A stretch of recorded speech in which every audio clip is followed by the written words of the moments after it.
You're listening to Miller and Moulton, exclusively on the Florida Sports Network.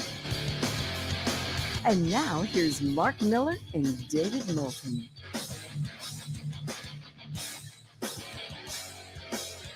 Top of the morning to you. How the heck are you? Miller and Moulton on this Thursday. You're over the hump. You can see it from here, right? Of course you can. Miller and Moulton, the Florida Sports Network, the floridasportsnetwork.com. Top of the morning to you, Mark. How are you? I'm good, but it is a long week. This is the only downside of the 4-day week, is that the next week seems to be an eternity. Well, they're experimenting with the 4-day work week, across the pond? They are. We're big fans. We've been advocating it. We were ahead of our time.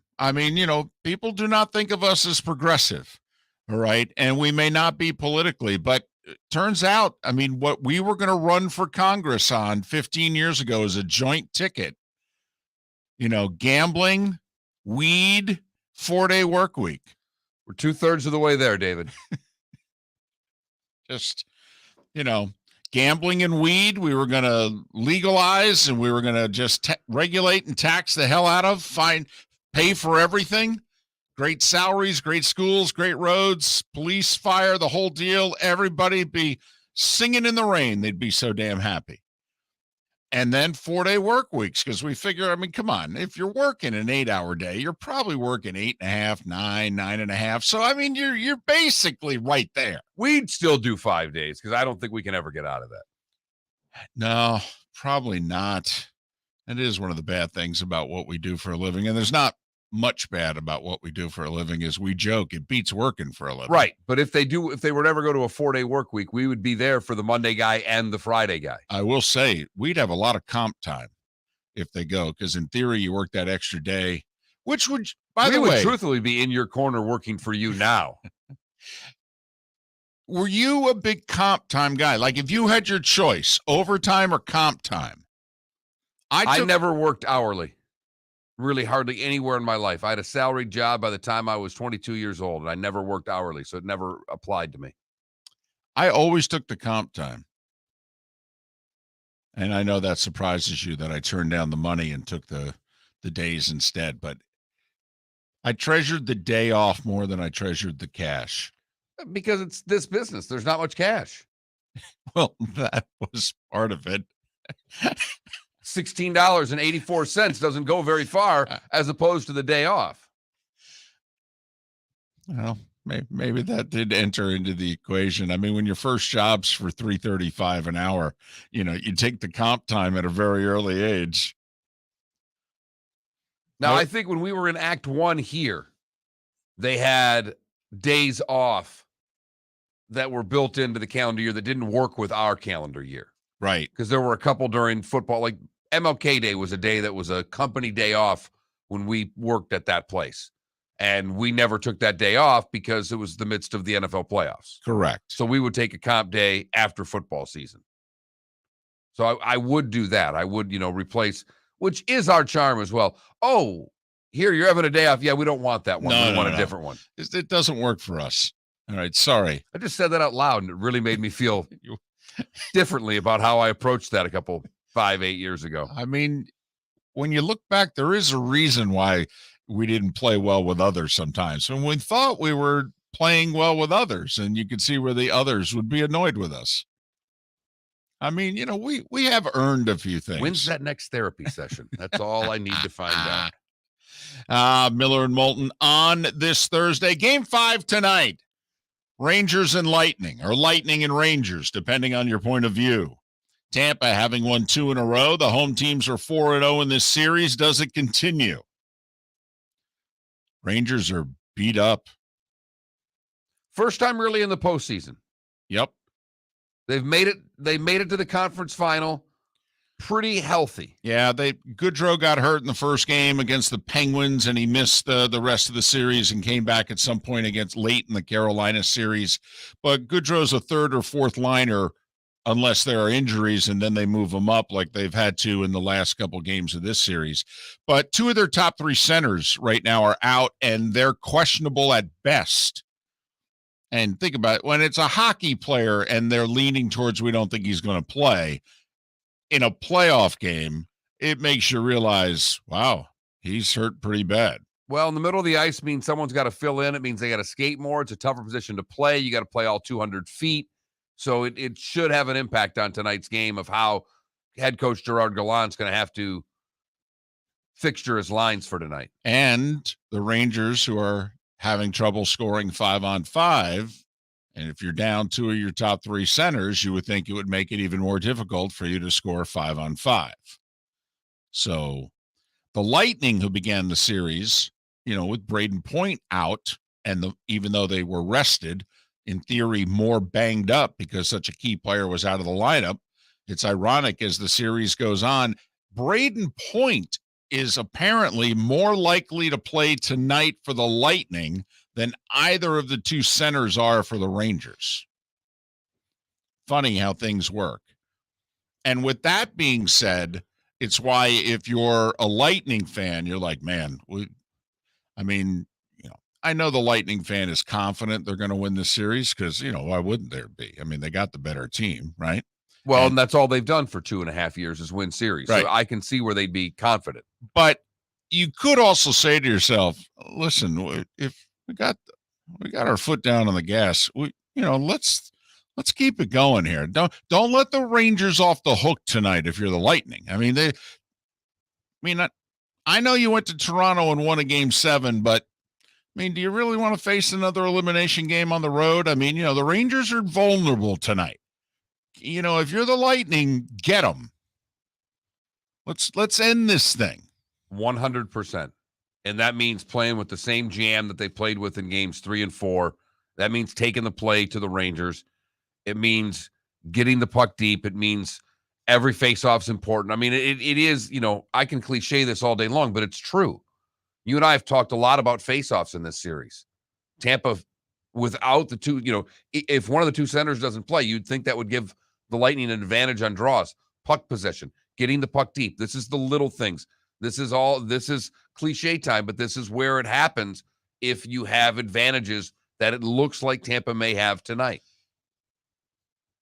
I don't know about you, Mark. There are stats in which I think are important depending on the sport. Like, I still, despite the fact that basketball's all about shooting the three, I still am always drawn to the rebounding stat. And as it turned out last night, Celtics took care of Golden State in the fourth quarter. Interesting game. Boston's got them at arm's length for an hour and a half, and then Golden State makes a huge run and takes a 1-point lead, trailing by 4 going to the fourth, and then they just ran out of gas. But, Boston dominated the glass last night. Dominated. Okay. In hockey, I focus on faceoffs, even more so than shots. And for whatever reason, that's a stat that I'm drawn to. First 2 games of the series, the Rangers were dominating the dot. Last 2 games, Lightning have been dominating the dot. That's possession of the puck.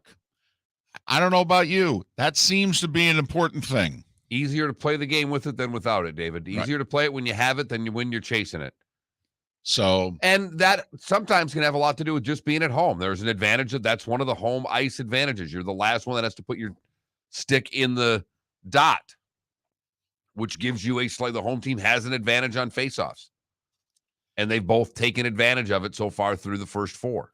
We have an interesting dynamic on the show today. I think we need to let everybody know. First off, all 3 of us stayed up for the game.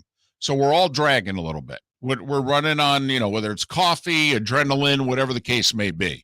But Mark, Felipe is a happy man right now, even if he's not showing it, because Mike Breen was back behind the mic for Game 3 of the NBA Finals. Yes, sir. Didn't know Vern Lundquist and Mike Breen were kindred spirits. Felipe doesn't realize what he just did there. But I don't know if you knew when I saw the news on Twitter and I forwarded it to you or not. I don't know if I made your late afternoon, early evening, but I was thinking of Felipe when the broadcast started last night, that, the young man, this is the voice of his generation of NBA fandom. For those of us, it was Marv Albert. For those of us, it was even Dick Stockton, but for Felipe, it is Mike Breen. And so really to him, the finals began last night, Mark. Yes. I was with a friend when you texted me, and I dapped him up so hard. We were like, let's go. Yeah. We turned into Tom Brady there. Let's go. So it's the little things, Mark. It's the little things. You remember back in the day where the little things made you happy? Little things still make me happy. Mike Breen wouldn't be a little thing that would make me happy, but little things still make me happy. Well, remember, the little things change as you get older. Exactly. Right. When you're Felipe's age, Mike Breen doing the final. What else does he have going on in his life, for goodness sakes? He's producing this show. Right. Just, waiting for people to respond to the resumes he's sending out. Exactly. Wondering, so how much do they pay to umpire baseball and softball? And I would like to know, because I did that when I was your age, Felipe. That's what I was doing during summers as well. You had the broadcasting gig during the day, and you're like, man, I need a part-time job. And Felipe, back in the day, it was $15 and 2 hot dogs after the game. You're more of a basketball guy. I think you should get into basketball officiating. Yeah, I was just talking about it. I want to tee a kid up so bad. That is my dream, to just, even an adult, anyone. I want to tee someone up. Coach, you name it. We found ourselves a referee. He fits the mold. I want to tee someone up. That's a great attitude to have for a referee. And I want to do index finger only. Just boop. You. Ladies and gentlemen, because remember, we're on radio. So taking the 2 index fingers and putting them one on top of the other. With what sound was that? Just a little boop. You. Get out of here. Mark, you have to admit, though, they're having trouble everywhere getting officials. Totally. So if you get one with a young attitude there, you have to take it. You just have to warn everybody. But no, I mean, he'd be hired right away. I know the game. I mean, come on. I think the people that do that need to be commended now. Absolutely. With what's going on. I want to know what it pays. What does we had the big strike in Southwest Florida for the football officials a couple of years ago to get them up to like $100 a game. I want to know, what does it pay? Little league baseball, softball, recreation basketball. I want to know what the rate is. What's happened in 35 years? Because you need another job? No, not for me. Oh, I'm just curious. Back in the day, it was $10 or $15 and 2 hot dogs afterwards. Miller and Moulton. Mark, we're playing golf.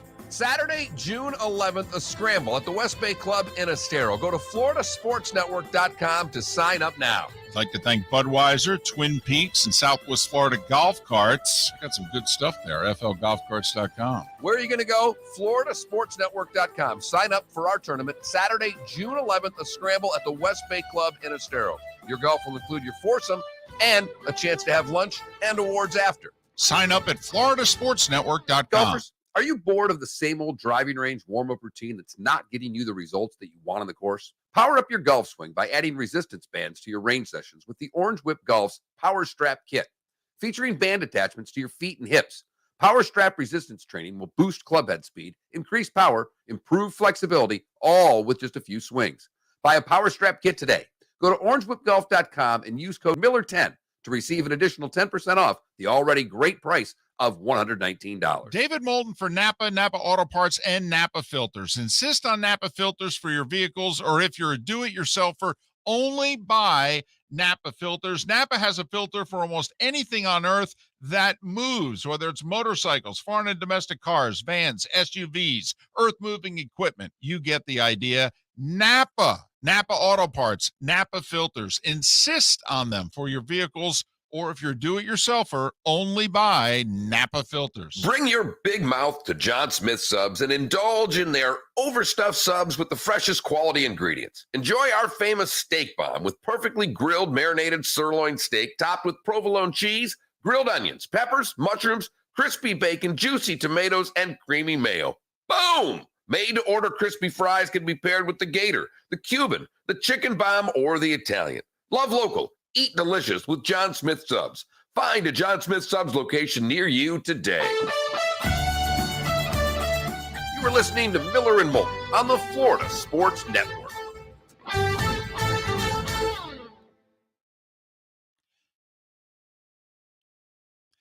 FGCU Athletics would like to remind you that the women's soccer team is playing on Wednesday night against Stetson.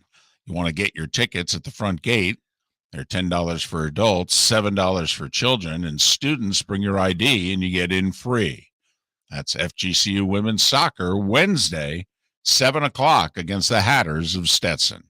Be sure to join us at Beef O'Brady's for the Carl McAloose Let's Kiss a Student promotion. I mean, so once again, I couldn't help that one. So PA for FGCU or officiating high school sports. They pay the same. Which would you rather do? I mean, which one looks better on my resume? That's the thing. Neither. Yeah. I mean, true, yeah. Neither. The one, you're going to have to work for Denise, whatever her name is, and she's going to be telling you what to do for 3 hours. And the first 5 games, my guess is Denise is going to be sitting right over your shoulder telling you everything you did wrong. Rather, I could have parents telling me everything I did wrong. Angry parents and angry kids. Hey, you tee them up. Yeah, I'd be like, yeah, try me. Boom. You. Boop. Hold on. No.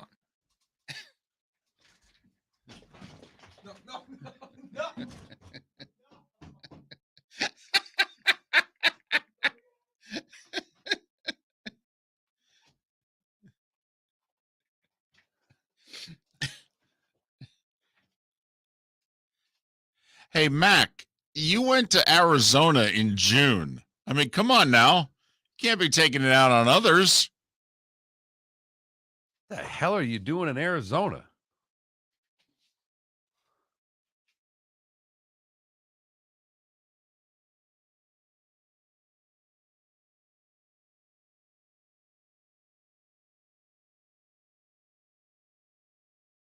Arizona had allowed a home run in 17 straight games until last night.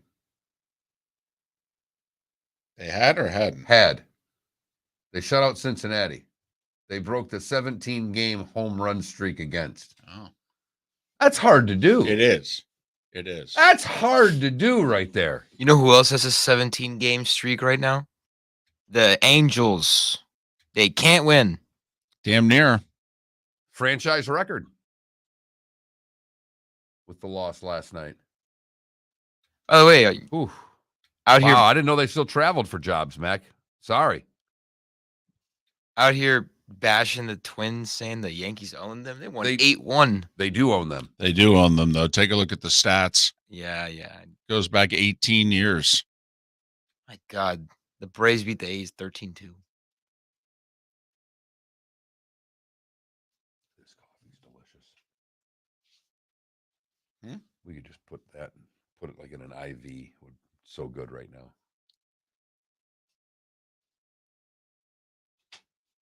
So, if you're setting an over-under on how many years until the A's move out of Oakland, what are you setting it at? 4.5. Because it takes time to build the stadium. Adam, that's really funny, but you know what? I'm the one guy in the stands that doesn't care. Right? I actually am the one guy, if someone gives the umpire a hard time, I'm more than likely going to tell the parent to shut up. Yep.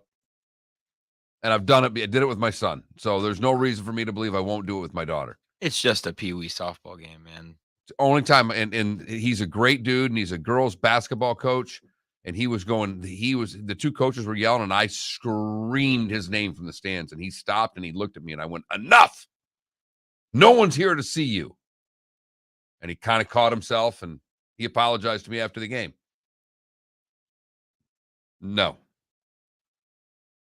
See, People getting $10 a game. In fact, I walk up to the refs and usually after soccer, I've thanked them more than I've ever done anything else. what's better though, being a youth basketball ref or youth basketball coach? Coach, Well, to me, it's ref.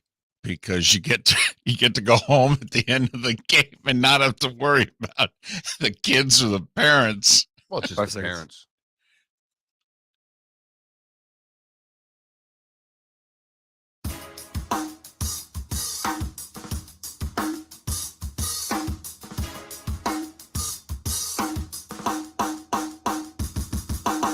Welcome back to Miller and Moulton, only on the Florida Sports Network.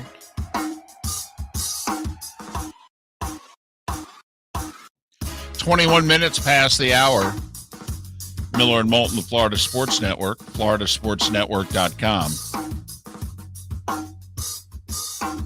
A buddy of mine asked me to come on his radio show last night. So, you know how it works in this business. We all try to take care of each other. So it's like, yeah, sure. Do a segment, whatever. And then when we get on the air, he's in a bad mood. And he's just yelling about everything having to do with money.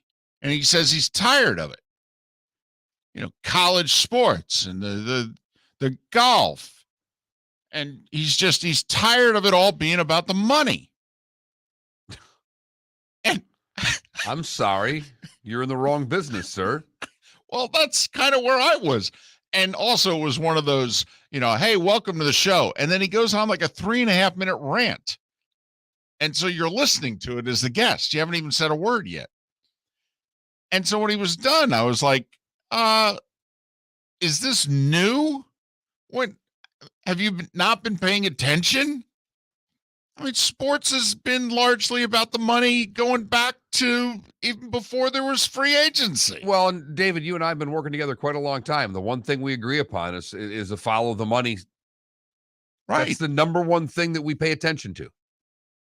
Yeah, the Woodward and Bernstein. Follow the money. And so I was just wondering, because if you think about it, what's going on in golf? It's about the money. Yep. It's about the money. I mean, let's be brutally honest. It's about the money. I really wish one of them would have just gotten up there and said it. When they're giving them the human rights and the sport washing and all these questions, and just look right at them and go, have you seen the money we're getting? Yeah. Have you seen the money we're getting? Right. I'm going to play in 8 events this year. I'm going to play in the 4 majors. And I'm going to make 5 times what I made the year before. Yeah. Let me just flip it on you. Right. What would you do? Right. If another competing that I really think one of them, and I think it's a farce that we make golfers up there and have to lie and do all this. Just get up there and say I did it for the money. Well, and they basically, like when Dustin Johnson says, this is better for me and my family. That's what he's saying. He's about the only one that's come close to telling the absolute truth. Right. I don't want to play golf my whole life. Yeah. Dustin's been, yes. Much as I give Dustin a lot of crap, he said, I don't want to play golf my whole life. Right. These guys came to me, they presented me with this offer, and I'm thinking to myself, well, I'd have to play golf for 25 more years. I'm 37. I don't want to be playing golf. I don't want to be Bernhard Langer. That doesn't interest me.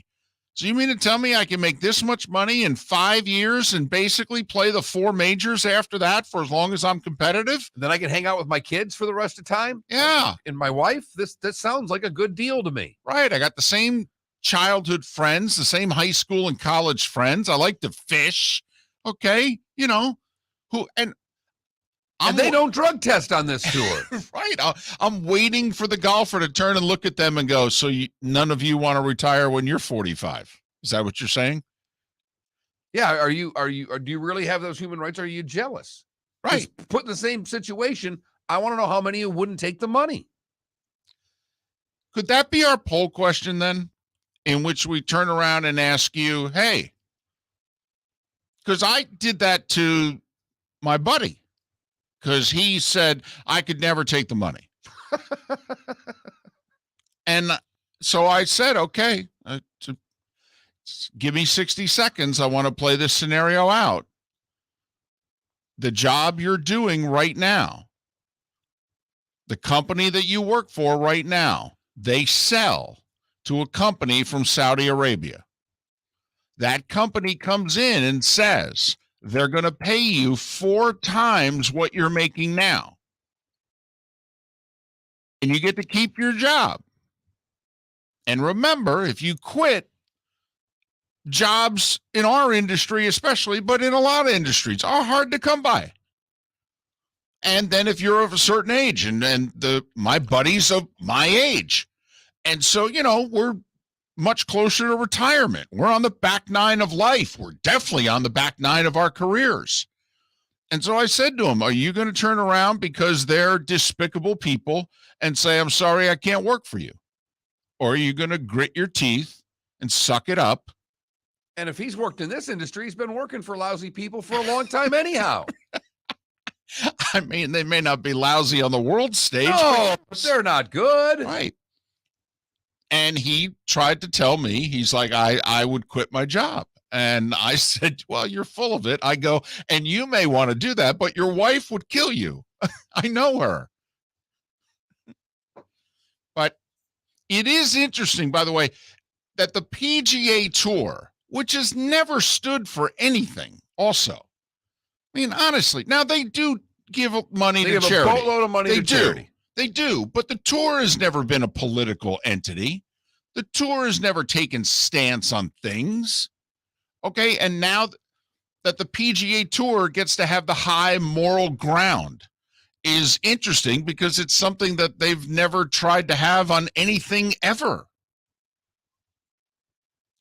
But they get to play that card now. And a lot of people are letting them. And are helping them. Yes. I mean, that's the other side of it. And we've talked about this. The golf media, they're lapdogs. Oh, yes. The worst maybe in the sports industry. They're up there. I mean, they are up there. It's a very incestuous thing. They need the PGA Tour for their livelihoods, and the PGA Tour is a monopoly up until today. The monopoly ends in 2.5 hours. He also asked me, and so I'm going to ask you this question. All right, does this Saudi thing make it 5 years? We were talking yesterday about the one difference between this upstart league. We mentioned the WHA to the NHL and the WFL and the USFL to the NFL, the ABA to the NBA. And what was the one thing that they all had in common? They did not have the currency. They were underdogs financially compared to what it was they were going up against. That is the one situation that does not exist here. The behemoth financially is actually the new kid on the block. So I'm curious. He said, over under on this series, 4.5 years. What do you give it? And I said, I'll take the over. That is one of the best questions I've been asked because I have been trying to figure out for the life of me what the end game is for the LIV Tour. And I know that the money is so deep. It just becomes a point of when do they care about how deep the money is?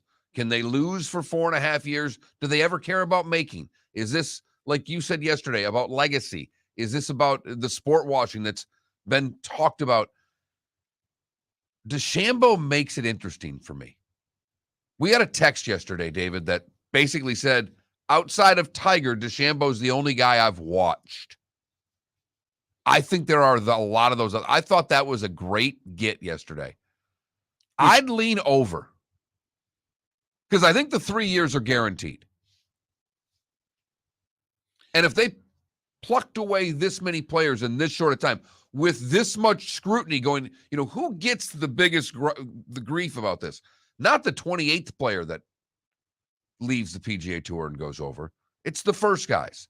So the brunt of the criticism that's coming will come to this group of guys. Right. And I think the next group will not get nearly the amount of criticism that DJ and Reed and DeChambeau and the Euros that joined this have gotten. So I think everybody that joins from this point forward is going to have an easier go of it. David, I'll bet the over. I mean, that could be the poll question in which we ask folks, how long do you foresee this LIV series lasting? I mean, let's face it, There were people 4 months ago that didn't think it was going to make it to this afternoon. There were people 5 days ago that didn't make it, that didn't think it was going to make it to this afternoon. And that's just Greg Norman, Miller and Moulton on the Florida Sports Network. Bring your big mouth to John Smith Subs and indulge in their overstuffed subs with the freshest quality ingredients. Enjoy our famous steak bomb with perfectly grilled marinated sirloin steak topped with provolone cheese, grilled onions, peppers, mushrooms, crispy bacon, juicy tomatoes, and creamy mayo. Boom! Made-to-order crispy fries can be paired with the Gator, the Cuban, the chicken bomb, or the Italian. Love local. Eat delicious with John Smith Subs. Find a John Smith Subs location near you today. Mark, we're playing golf. Saturday, June 11th, a scramble at the West Bay Club in Estero. Go to floridasportsnetwork.com to sign up now. I'd like to thank Budweiser, Twin Peaks, and Southwest Florida Golf Carts. Got some good stuff there, flgolfcarts.com. Where are you going to go? floridasportsnetwork.com. Sign up for our tournament Saturday, June 11th, a scramble at the West Bay Club in Estero. Your golf will include your foursome and a chance to have lunch and awards after. Sign up at floridasportsnetwork.com. Mark Miller for SWFL Golf Carts or online, flgolfcarts.com. If you're looking for a golf cart, an e-bike, or an e-motorcycle, go visit Alex and the gang at SWFL Golf Carts. flgolfcarts.com online. Check out their whole inventory. If you're looking for a custom cart, they can take care of you. 2-seater, 4-seater, 6-seater, they've got you covered. E-bikes, nobody better for value and service. E-motorcycles, check them out. Again, flgolfcarts.com. flgolfcarts.com. David Moulton for Napa, Napa Auto Parts, and Napa Filters. Insist on Napa filters for your vehicles, or if you're a do-it-yourselfer, only buy Napa filters. Napa has a filter for almost anything on earth that moves, whether it's motorcycles, foreign and domestic cars, vans, SUVs, earth-moving equipment. You get the idea. Napa Auto Parts, Napa filters. Insist on them for your vehicles, or if you're do-it-yourselfer, only buy Napa filters. You were listening to Miller and Moulton on the Florida Sports Network.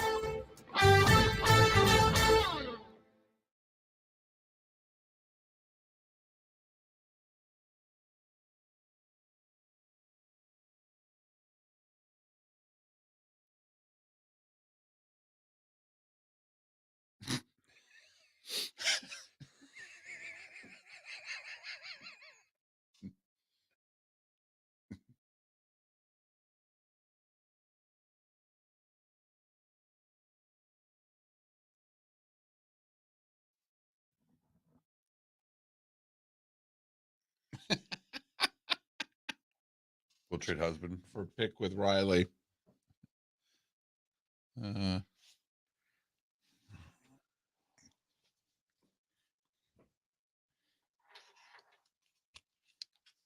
Well, Johnny Mac, we were wondering that yesterday. Could they, I mean, you know, they're going to follow 99% of the standard rules of golf, but they could do their own thing also.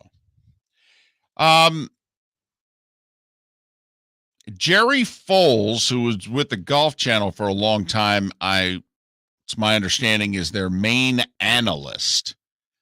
Their play-by-play guy, soccer fans are going to have to help me here. Arlo Smith? I don't know his last name, but his first name's Arlo.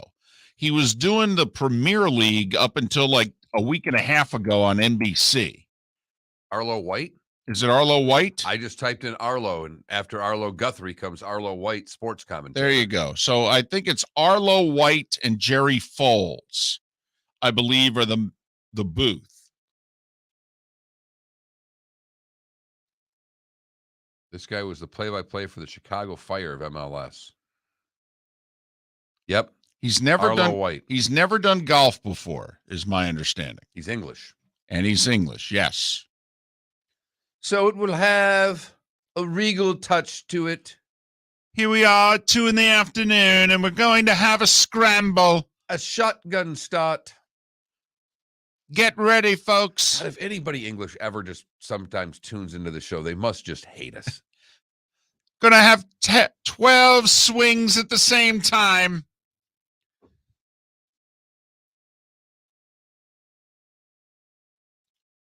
You know, outside of throwing someone out in baseball, strikeout's the coolest baseball call. 100%. You can make it however you want. The charge is probably the coolest basketball call. No, a 3. What do you the mean, end just one? going like this? Well, either No, you're talking about the end one or just a big 3. for a referee. Oh, I'm sorry. I thought you were talking I an said for a announcer. referee. No, for a My referee. bad. The My bad. strikeout is I'm the sorry. ump's number one. I'm sorry. Like to me, the charge. Yeah, the Because you got charge the is old college amazing. guy that gave it the A hop. Yep, there you go. Joey Crawford. love the double hop. I was afraid I was going to trip there.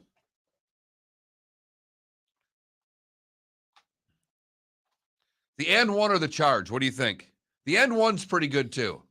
The end one is good, but the charge, you remember Joey Crawford, Yeah. bald referee? Oh my gosh. He would do 7 hops. Yeah, he would. He could get to half court.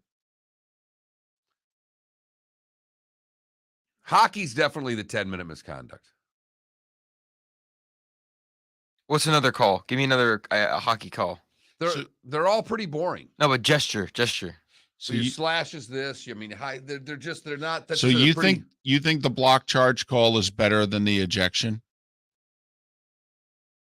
Oh, the ejection's pretty glorious, though.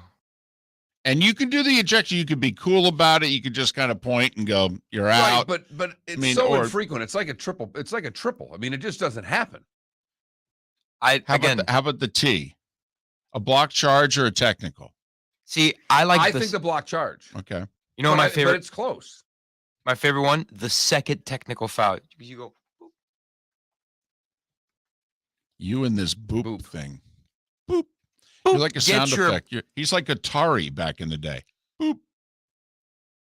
Boop. He's got some girl that taps him on the nose and does that. That's where it comes from.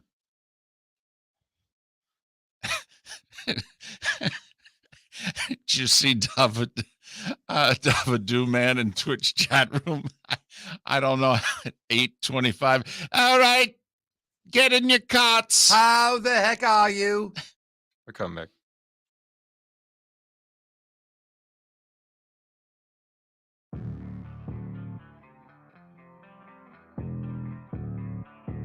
Thanks for listening. And now, more of Miller and Moulton on the Florida Sports Network. 22 minutes before the hour. Thanks so much for being with us. Miller and Moulton, the Florida Sports Network, floridasportsnetwork.com. John Forslund will join us in a little more than an hour. He's calling Game 5 tonight between the Lightning and the Rangers. He's coming on our show again. He keeps answering, doesn't he? Yeah. Listen, we warn the guests who say on the air, hey, call anytime, guys. And we say, listen, we're those guys that will actually take you up on it. Don't be polite. Don't say that and not mean it, because we will call you. One day I want a sponsor to give us a big slush of cash that I can just buy Amazon gift cards with. Just to send to everybody that's come on the show. Oh, I'm totally with you. If we ever had a budget. Just to say thank you. Yes. Hey, Merry Christmas, John Forslund. Right. Get something on Amazon for $50. Not just something to let, because we don't have the kind of money to make it different for them. No. Just something in a card that they'd go, holy crap. Yeah. Roy Cummings is the one I feel badly about, because Roy goes all the way back to our early days of Act 1. I mean, Roy was on with you before we joined forces. Right. Yeah. No, I've been talking to Roy Cummings for 20 years. Yeah. You ever met him in person? Yes, but not in the last 15 years. But yeah, in the early days when Dungy was still the head coach, even we met in a press box. And early days of Gruden with the Bucks. Yeah, that's when we covered the Bucks. Because the last little while you haven't been to any home Bucks games. No. Last year they were only the defending Super Bowl champions, and I was only working for the A-team on Fox, and we didn't do a Bucks home game. What kind of a schedule is that? Anyway, not that I'm bitter about it. No, I'd much rather fly to Seattle for the 4th time this year as opposed to drive by 75 a couple hours and go to see Tom Brady play. All right. First world problems. Time now for The Starting 5. 5 stories you need to know. It's The Starting 5 on Miller and Moulton. Here's number 1.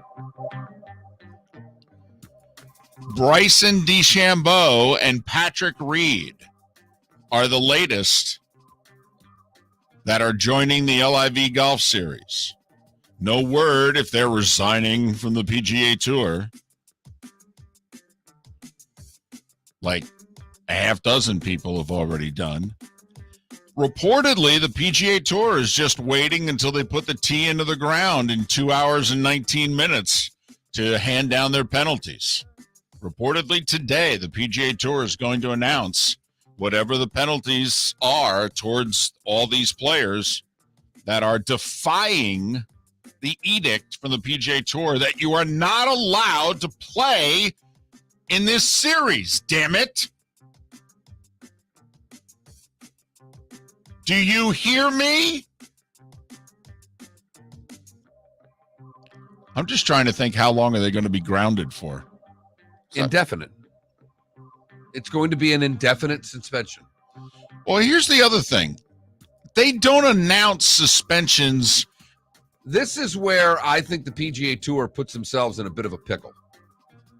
Because I think the PGA Tour desperately wants this announcement to be public as soon as they make it. Right. Which then will get the golf media, not the golf media because they don't care. We'll get real media to say, well, don't know if real media cares. Might get someone to say, why aren't you then putting out a press release every time you suspend someone? If you're going to be transparent once, aren't you supposed to be transparent all the time? Not just when it serves you. And this is where I think the PGA Tour could get themselves into a little bit of trouble of being a little high and mighty. And they love to do that. So that's what I'm watching. Even Phil yesterday refused to pull the curtain back. You can tell Phil is, I believe anyway, this is how I read between the lines yesterday, that Phil is doing this and he's taking the cash and he realizes that his days of being competitive on the PGA Tour are all but up. And so he's going to do this for a couple years, but he thinks that this is going to lead to the changes that he actually wanted on the PGA Tour. And it's why he's not going to resign from the PGA Tour. They may suspend him. They may kick him off the tour. But I think Phil thinks deep down in 2 to 3 years that the PGA Tour is going to turn more into the tour that he wanted it to be.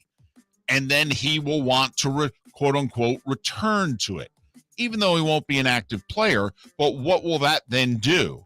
In theory, Ryder Cup captain.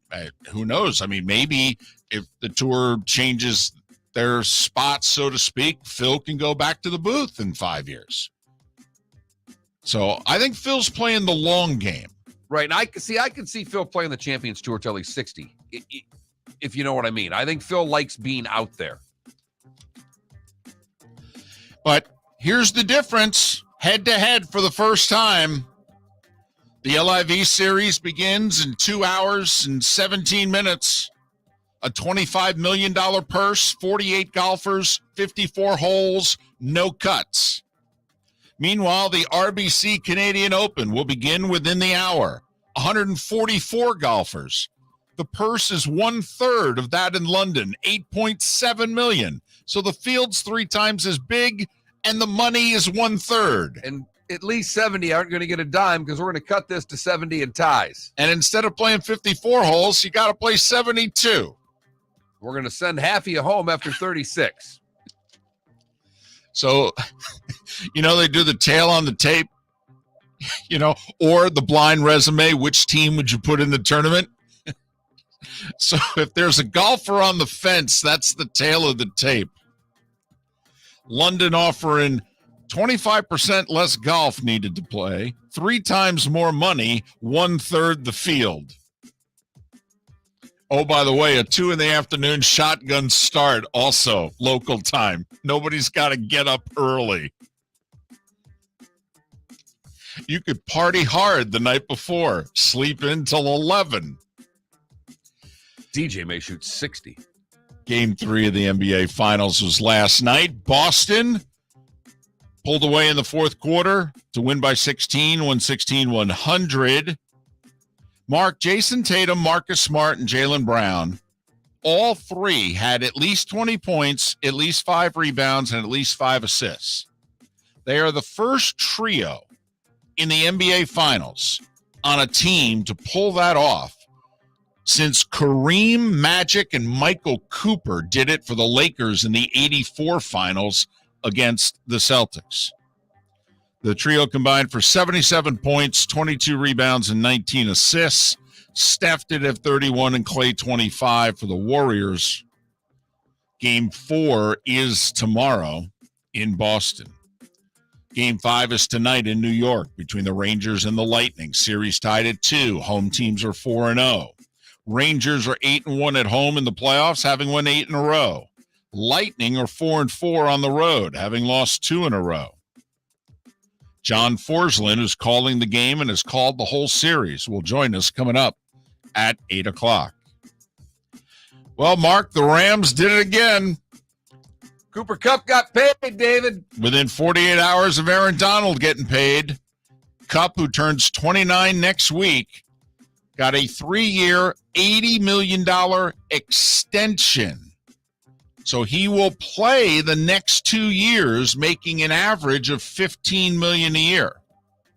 2 years for $30 million is the next 2 years. Then the 3-year extension kicks in.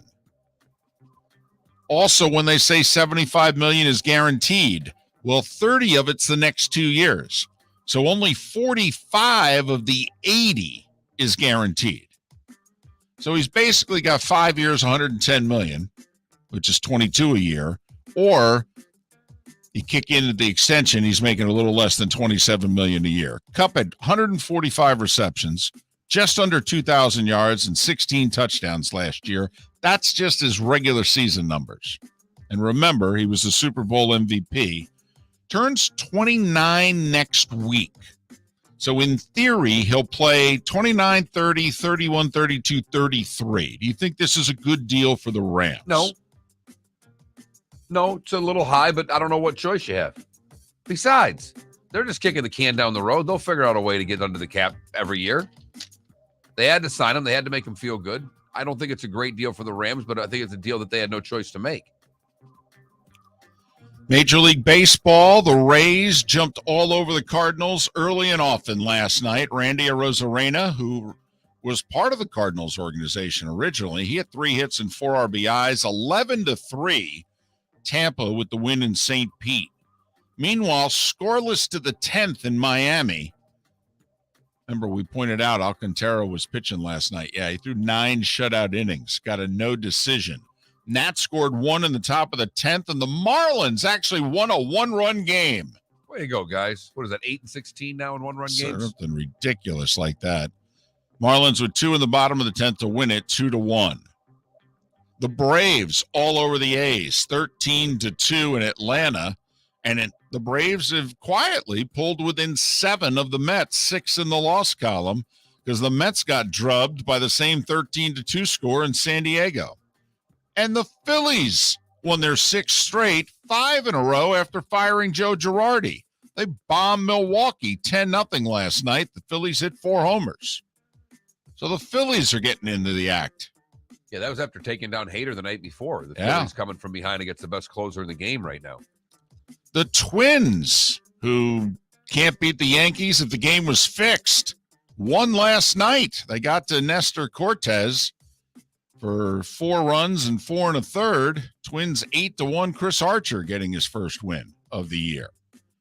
The Angels have amazingly lost 14 in a row. The Red Sox have won 7 straight. Boston 1-0 over the Angels last night, who are now 0-2 after firing Joe Madden.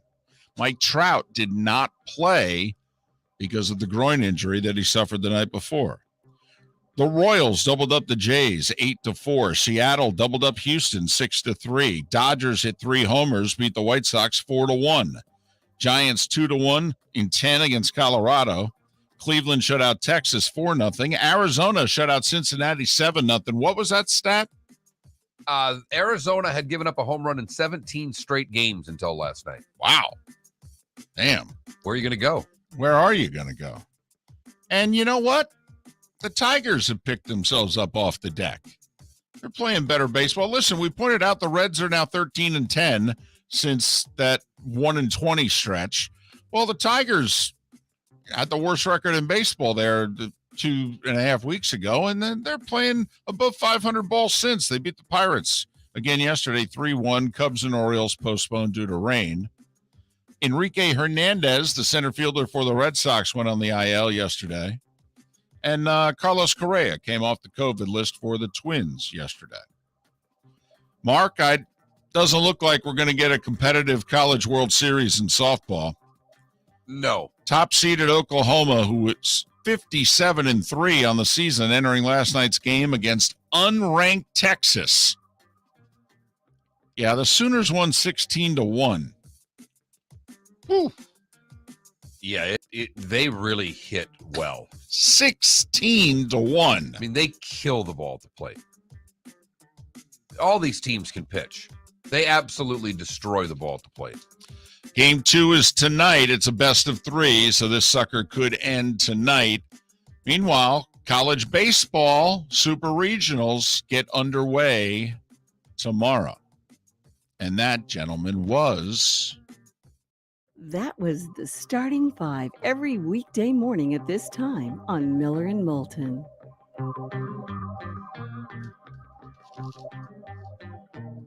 Once again, the tail of the tape. The LIV series. And by the way, congratulations to you. You turned out to be right.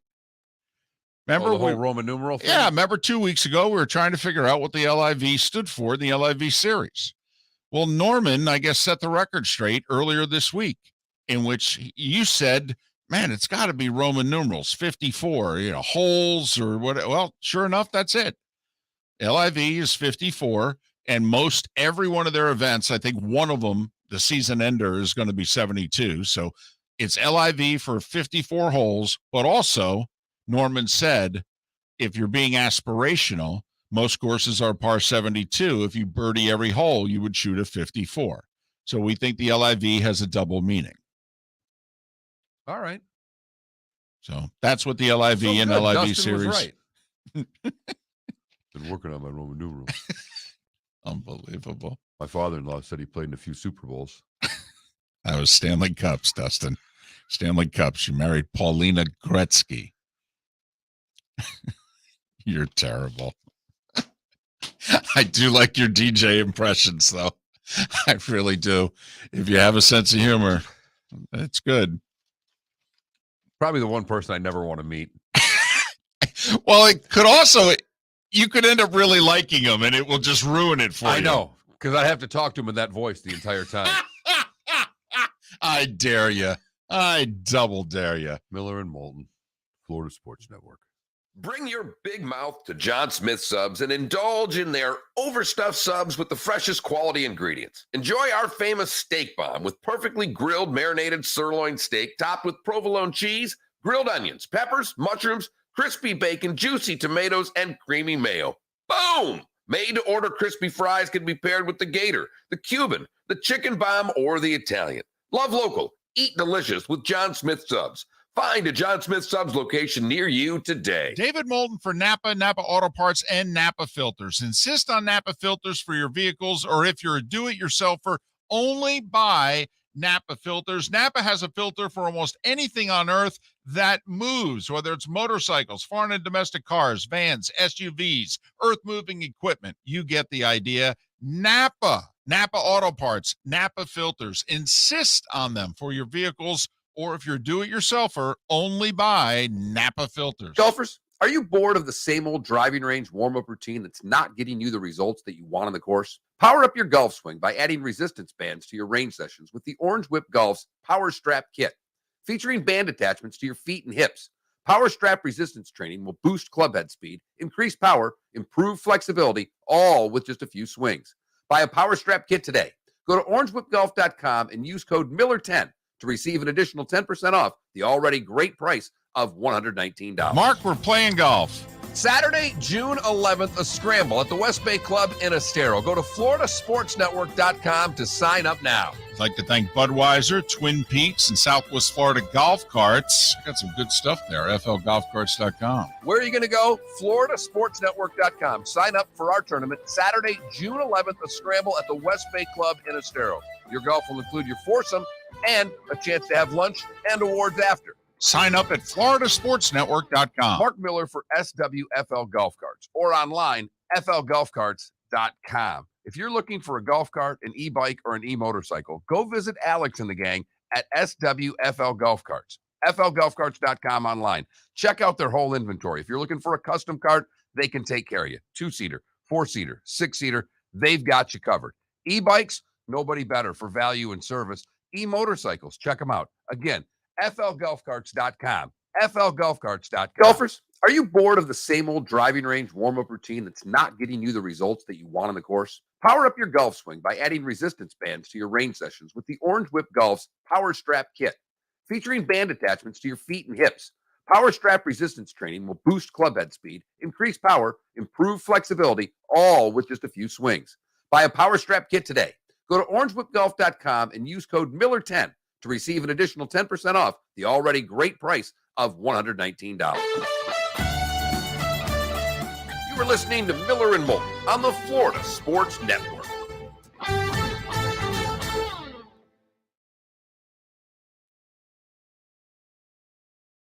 will say the one thing I thought in the first half, I think, I know Draymond's not been making threes, but he can. They're leaving him wide open. He's got to start shooting that top of the key shot again. Mm-hmm.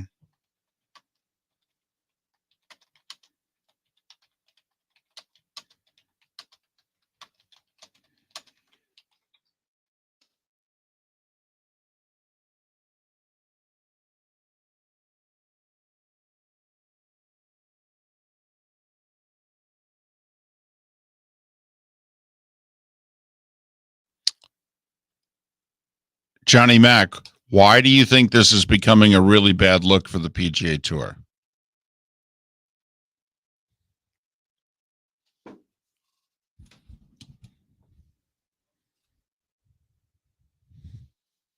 Two tweets back to back. God tweeted, "Sometimes I hear voices telling me I'm God."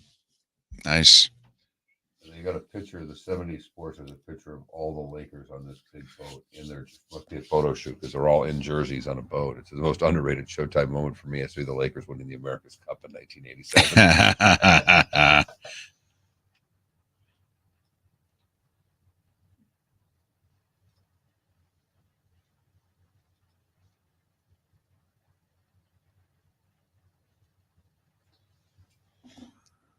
Fam, didn't we all live our 20s like the Rams do with a salary cap? Just put it on the card and kick the can down the road?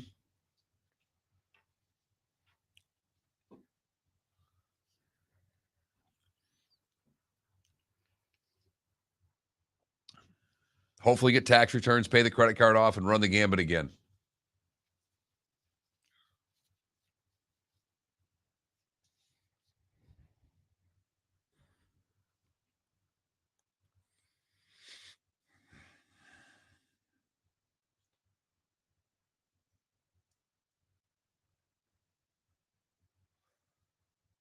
That's right. That's it. That's exactly right, Johnny Mac. We ran the Rams salary cap until we got married. I never had the money to run the Rams salary cap. But what I'm saying, I had a credit card balance. I wasn't afraid of a credit card making that minimum payment and hoping they'd raise my. Well, that current condition's been going on for half a century, Dandy.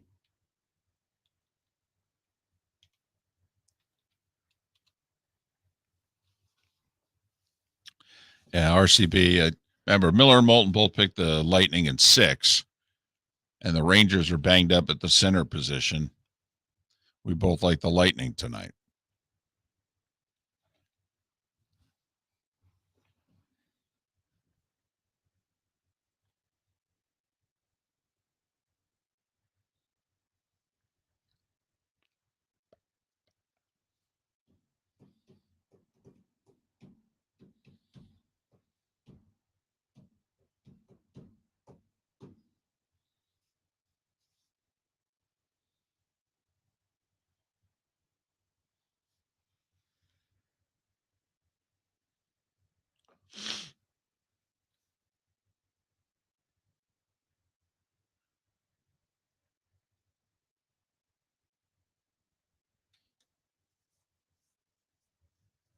Draymond Green's wife tweeted out saying that the Boston fans were yelling like obscene words and F yous and F this, but he's that guy on the court.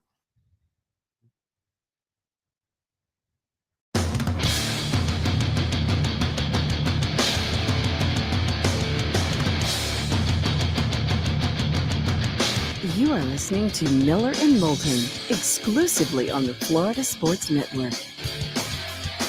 And now here's Mark Miller and David Moulton. Hour number 2 on this Thursday edition of Miller and Moulton here on the Florida Sports Network, floridasportsnetwork.com. Thanks so much for being with us. Lake City, Tampa, St. Pete, Port Charlotte, Venice, and what has been our home for 20 plus years, Southwest Florida and the 239. You can text the show if you never have before. It's FSN Radio, all one word, FSN Radio. Send it to 21,000, 21000. The text goes through.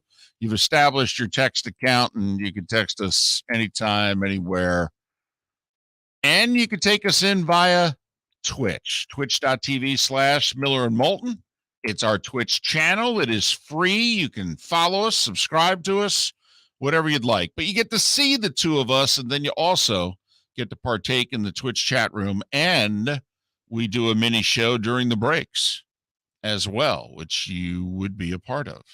So check it out if you haven't already. Some people actually put us up on their big TVs at home on Twitch, and they'll send pictures to us, and like the kids will be sitting there eating breakfast, and we're like, hey, come on now.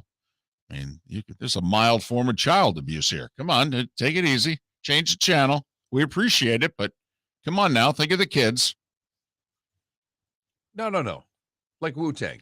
Miller and Moulton's for the children. Don't kid yourself. All right. Okay. Well, they're 2 hours away, Mark, from teeing off. Here's the question. As you mentioned in the starting five, the PGA Tour essentially is just waiting for the peg to go in the ground before they... That's what the report was in the New York Post last night, that they're just waiting officially for these golfers to hit a tee shot, and then they are going to announce their penalties. And that would be the first time that the PGA Tour has ever announced anyone's penalties in their history. I believe you're right. That's an interesting take. You've never been transparent about anything, and now is the time you're going to be transparent. Do they open themselves up to any criticism for that? Will they get any? Do they open themselves up to it? Yes. Will they get any criticism for it outside of you and I? Maybe a few writers that will point out the hypocrisy, but I mean, come on, Mark. I mean, most of the golf media is completely in bed with the PGA Tour, and maybe they should be. You know, I mean, maybe what is going on with this LIV Tour is disgusting. It's appalling, and we should want no part of it. Or maybe this is just finally someone able to stand up to the PGA Tour and what has been a golfing monopoly. You know, what some people have pointed out is that, you know, the PGA Tour systematically dismantled the European Tour. I mean, by the PGA Tour insisting on a minimum amount of events that you have to play in to be a member of the tour, they forced the top European players to play the European Tour a lot less. And it led to the European Tour is not what it was a generation ago. It's a AAA tour now. Very much so. And the European Tour was in such a position of weakness that in the last few years, they've had to enter into a business relationship with the PGA Tour. It's now called the DP World Tour, but it's the European Tour. And, you know, most people did not give the PGA Tour a hard time when they looked at the European Tour as a small form of competition. And no, we want all the best players in the world playing in our events. And if you're going to play on our tour, here's the minimum number of events you have to play in. And they set it up to make it difficult for a guy to maintain status on both just due to travel. Yeah. I mean, if you want to play a full-time on both tours, you're going to play about 30 events a year, and there's going to be significant travel involved. And so most of the top players around the world ended up leaving the European tour, or, even the South Africans that are very loyal to the Sunshine and the Challenger tours. It's hard to play a 10-12 tourney schedule anymore and support the sponsors and the courses that made them, where they made their bones before they could go and play the world stage. The PGA Tour made it difficult for you to still be a loyal guy. And nobody called them out on it. No one. Remember Seve? We can go back 35, 40 years. Seve was not happy with the PGA Tour and how much they made him play. And Seve, I think, at one point dropped down in status and said, I'm no longer a full-time PGA Tour guy. Well, they used to be able to get away with that. And the elite players can still do it because they can get sponsors exemptions to get in tournaments. But for the rank and file PGA guys, there only are a couple Seves out there. Rory, if he wanted to, could go play on that tour. He'd get sponsors exemptions, could play on the PGA Tour whenever he wants. Ian Poulter probably couldn't. Yeah, maybe for a year or two he had the status that he could have. But you're right, most of his career, no. And if Sergio would have gone back and just played the European Tour, would he have been able to keep playing both? For a while, maybe. And this is an elite player. Right, and he did for a while. But then eventually, most of them cave. And when you think about it, you're playing for a lot more money in the States, and your sponsors want you to play on the bigger stage, etc. But I think the question that your buddy asked you is the one, and ultimately, we got a poll question up. How long do we think this tour is going to last? And I almost could put a secondary question up there as to, would you accept the LIV Tour's money? In your world, if for all the people that are complaining and thinking, we had half our audience think that DJ and Phil Mickelson were sellouts, which they very well may be. But if someone offered you 4 times the money to basically do what you're doing now for a living, you'd say no on a moral ground? Good for you. Congratulations. It's really easy to say. It's a lot harder to go home and explain to the person that you love, yeah, I got a chance to make 4 times the money, but it's just not there for me. I don't like what they stand for. Poll question officially is, how long will Greg Norman's LIV Tour last? 1 year, 2 to 3, 4 plus. Go to floridasportsnetwork.com, that Mark Miller, the David Moulton on Twitter, or FL Sports Network on Twitter, and find the poll question and vote. Can we try to play this out? So the PGA Tour is going to drop the hammer, we think, officially today.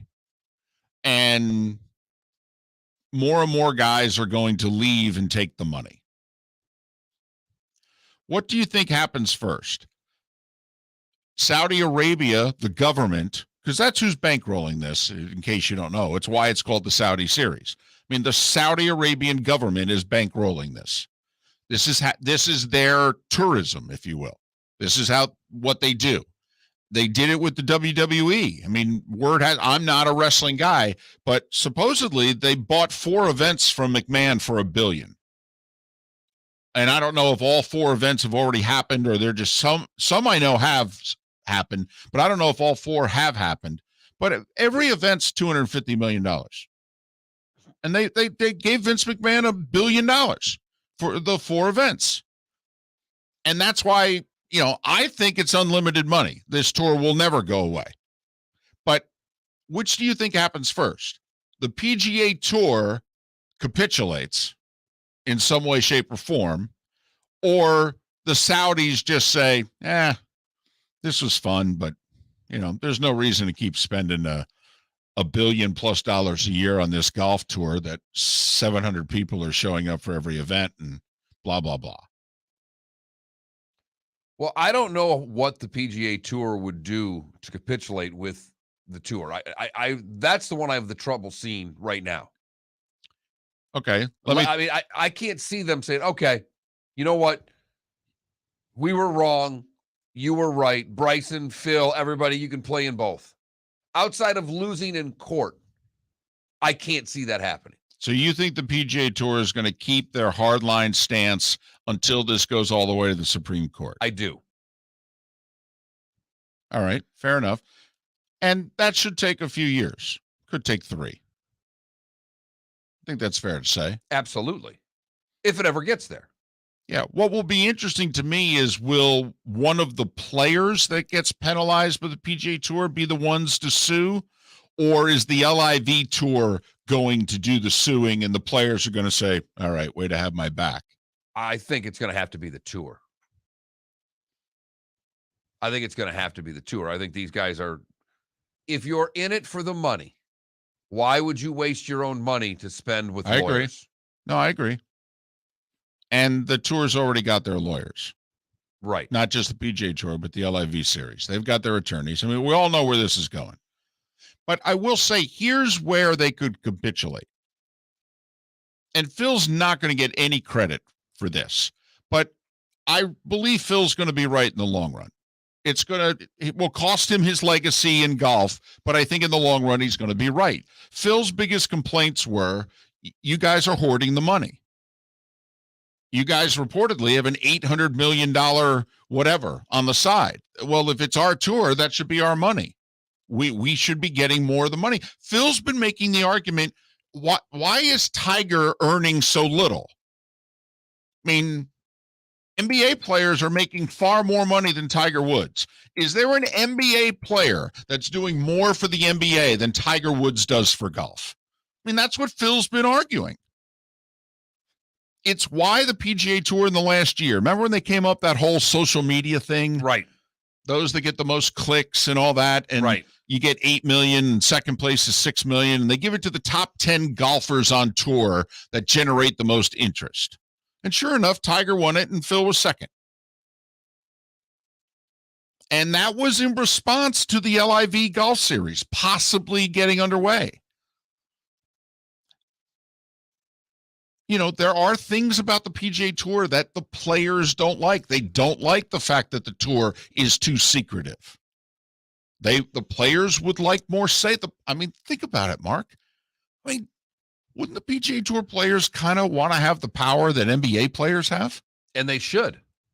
I mean, it's their tour, right? Correct. Right. But instead, Jay Monahan has all this power.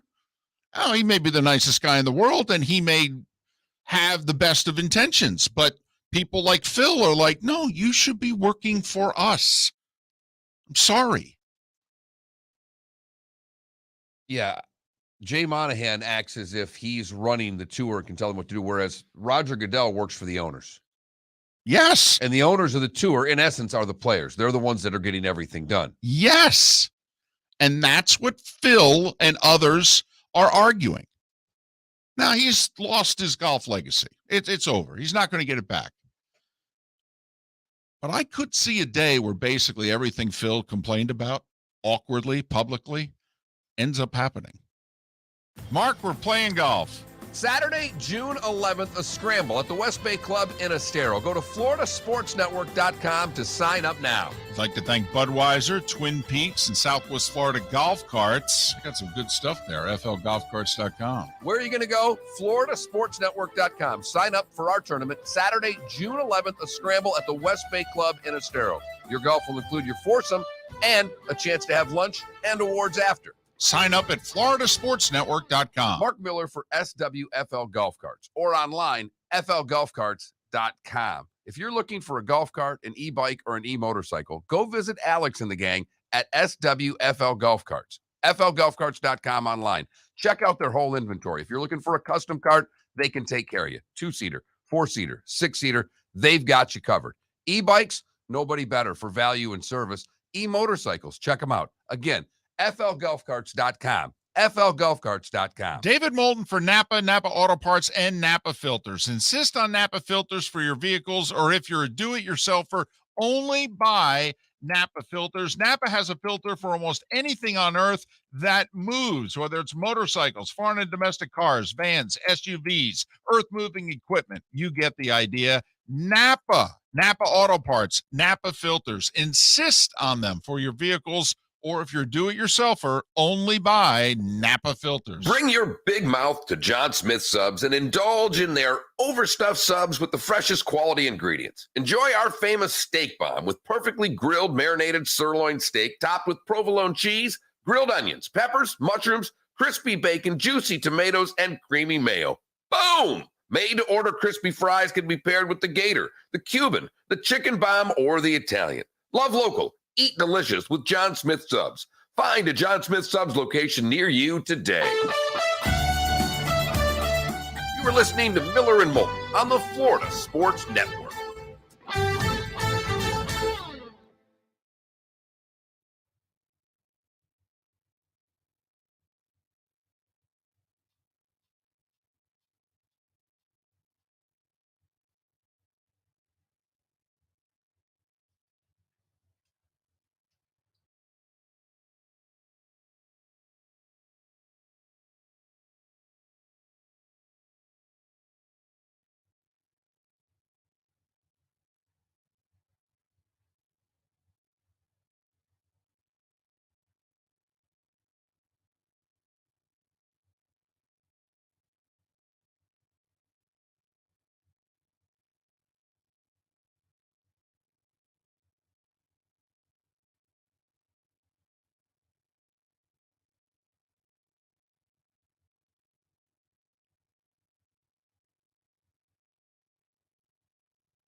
Want to switch gears here? Talk about Ryan Day for a Yeah. short segment. Yeah.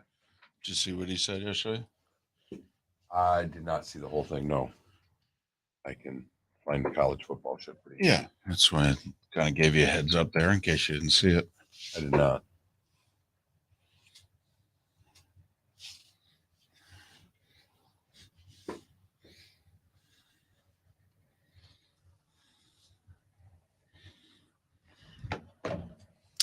Fam, I don't think the LIV is going to affect the Masters at all.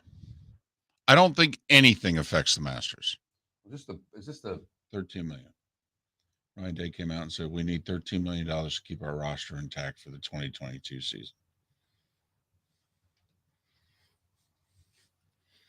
I know that Stroud's got a Bentley. Is that what I saw? Well, yeah, I don't know. He got a $150,000 car. Okay. Well, so that's kind of where we're going. Once again, money in sports.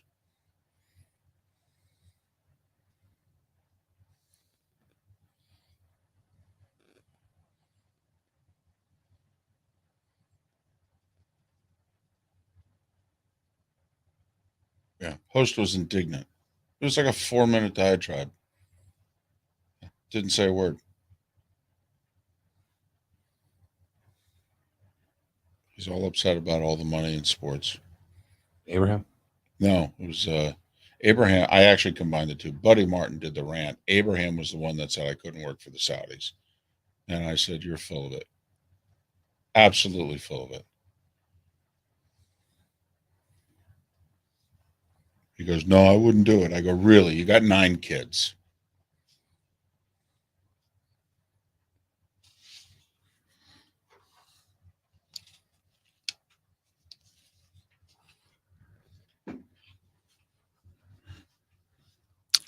You know, Paper City, it's what a Memphis columnist wrote last night, in which he said, you know, we've got the St. Jude Classic, and it's not one of the big events, and getting a quality field is problematic to this tournament. And he said Phil and Dustin Johnson were 2 of the guys who would play our tournament more often than not. And he's like, you know, this is going to hurt us.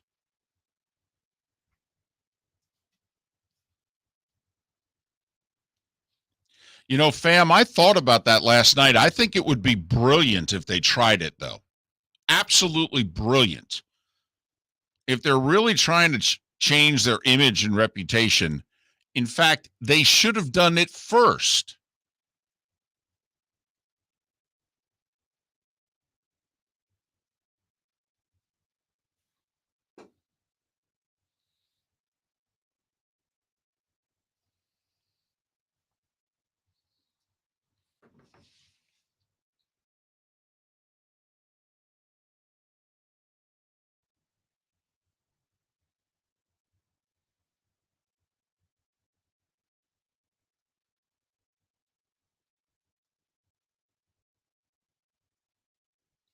How you holding up over there?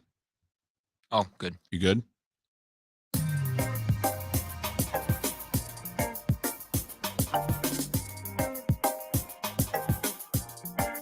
Welcome back to Miller and Moulton, only on the Florida Sports Network.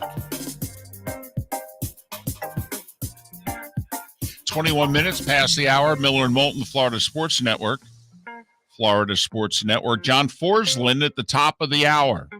He'll be calling Game 5 of the Rangers Lightning tonight. Sports USA Radio Network.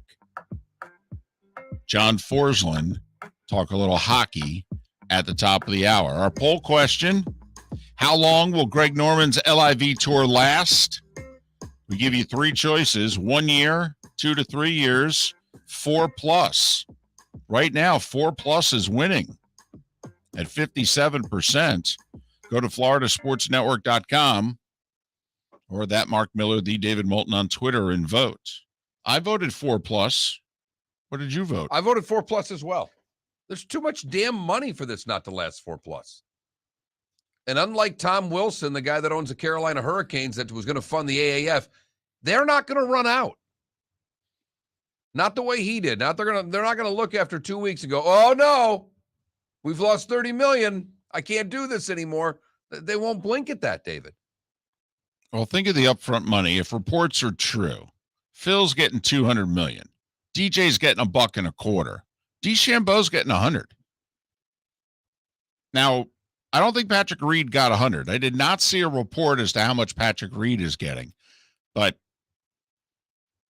you found out through a friend that James Pyatt, who's turned pro a few weeks ago, and what did he win, the U.S. Amateur last year? The U.S. Amateur, by what I've heard, and it's a pretty good source, he got $4.5 million to play on this tour. What we don't know is, the signing bonus. Is it 1 year, 2 years, 3 years, 4 years? Well, and the other thing we don't know is, I was talking to a friend of mine yesterday who said, is it possible that the $4.5 million, say, for a field filler, which is what Pyatt really is right now, is that almost an upfront thing, and then you have to? What do you think, they're on a draw? Well, that's what I'm wondering. No. Well, that's what my friend said. He goes, is it possible that it's like you're a salesperson and you're brought in? Is he selling radio in Huntsville, Alabama, for crying out loud? Hello. No. That's all. I didn't think so either. My reaction was, I doubt it. These guys seem to pay everything up front in cash. But so anyway, that's our poll question. Go and vote. I want to talk money, but I want to talk a different sport. Okay. Did you see, I guess I should have asked it, did you hear what Ryan Day, the Ohio State football coach, had to say yesterday? I caught some of it. I noticed more that his quarterback did an NIL deal where he's now driving a $200,000 vehicle. CJ Stroud? Yeah. Oh, he's just getting used to what it's going to be like a year from now when he's one of the top 3 picks of the draft, and he'll be driving around a $200,000 vehicle. He'll have to trade his car in to get a cheaper car when he's done at Ohio State. Damn pay cut he's going to have to take next year. It'll be like the salary cap. It's a joke. It'll be like the old Keith Jackson tight end for Oklahoma when he was a free agent and he was holding out, and one of his friends said, well, he's just trying to make as much as he was making at Oklahoma. So Ryan Day, and correct me if I'm wrong, but I'm pretty sure that Ryan Day said publicly yesterday, quote, we need $13 million to keep our roster intact for the next football season. Now, that's the number, David. Okay, 13 million is, so I'm just throwing this out there, some simple math. 85 scholarship players, I'm assuming no preferred walk-ons or walk-ons are getting any NIL. Now, it's possible maybe at Ohio State that you do, and, that some of those guys could really play. And well, it's one of the ways we've thought you could game the system again back in the day Right. when Woody and Bo were getting 118 scholarships and everybody else couldn't get the players. So if we're going by it's limited to 85 scholarship players, or if you want to say, hey, they're taking 100 players in. Well, if it's 85 scholarship players, Mark, that's basically $150,000 a player. That's what Ryan Day just said. That the going rate right now to field the top 5 team in the country is $150,000 a player. Now, if you think that they're taking care of 100 guys because they've got 10, 12, 15 preferred walk-ons and all that, then it's $130,000 a player on average. On average. He did say he believes that top quarterbacks require $2 million in NIL money and offensive tackles and edge rushers are around $1 million. Boy, it's a little different being a stud 16-year-old these days, isn't it? Boy, it really is. I mean, even the old Southwest Conference is going, damn, that's paying some high prices, and we're used to paying prices. I mean, Eric Dickerson cost that much back in the day, but damn. Offensive tackles and edge rushers require around $1 million. Now, I've asked this question a couple times. I've yet to get a text, a Twitch chat room comment from anyone that's so turned off by this they're now no longer a college football fan. I'm waiting for that to come. Maybe it's going to take another year of us talking about the money to finally start turning people off. But there's a lot of avenues we could go with this comment. First off, when he said it publicly, I took it as he was complaining. That he wasn't just stating it matter-of-factly. The way it came across to me was this was a coach who, once again, they're losing control, and these are the biggest control freaks in sports, are major college football and basketball coaches. All right.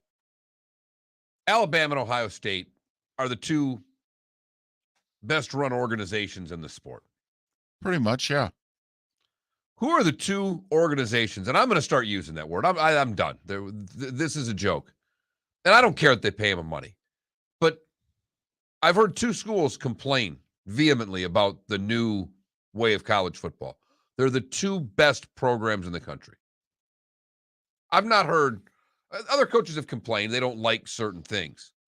But Ryan Day and Nick are the ones running up going, yelling to their boosters. Right, to their boosters. You don't get off your ass and start giving us more money. Right. Then we're not going to be as good. It's on you. It's not on me. It's on you. Right. And that's their complaint that they're saying. They're not complaining to the world. They're Right. complaining to their folks. I agree. That's exactly how I'm taking it. It's they're telling their people, hey, just so you know, this is the price tag. You want us to keep winning the way we've been winning. This is the world we're in now. It's 2022, and Ryan Day put a dollar figure on it. It's 13 million, boys. Just so you know, it's 13 million. Before Gene Smith gets a penny to do whatever he wants with the new carpeting around the office, it's 13 million for these 100 people showing up for off-season workouts. The two biggest programs in the country have run and said they're broke, essentially. We don't believe that they're broke. But they're telling their boosters, you're not coming up with enough money for us to keep the kids we normally were able to keep. Now, we may talk about this a little longer because I've got a lot of questions that I could throw out there. But one of them is, all right, let's just say it's for the 85 scholarship players. They get paid. $150,000 a player. You think it's too much? Oh, boy. No, I don't. You know how much money that football team generates? No, I understand. That's why I said I'm fine with it. Okay. Now, some people are totally turned off by it. They hear that and they go, well, no wonder, coaches are complaining and play. This is ridiculous. They had no problems with their coaches making $8-9 million a year. Well, the coaches are still making it. No, I know. But their salaries aren't going down. I mean, in fact, not only are they not complaining about it, they're making sure their coaches get more money. When when Michigan State did what they did with Mel Tucker, there wasn't one Michigan State fan that was complaining going, hey, we just increased our assistance pools to one of the highest in the country. Man, that's a tragedy. That's the worst thing that's ever happened to college athletics. They went, all right, team. But once it's about the players making it, every single thing changes. Well, and also with it being so public. Miller and Moulton, the Florida Sports Network. Mark, we're playing golf. Saturday, June 11th, a scramble at the West Bay Club in Estero. Go to floridasportsnetwork.com to sign up now. I'd like to thank Budweiser, Twin Peaks, and Southwest Florida Golf Carts. Got some good stuff there, flgolfcarts.com. Where are you going to go? floridasportsnetwork.com. Sign up for our tournament Saturday, June 11th, a scramble at the West Bay Club in Estero.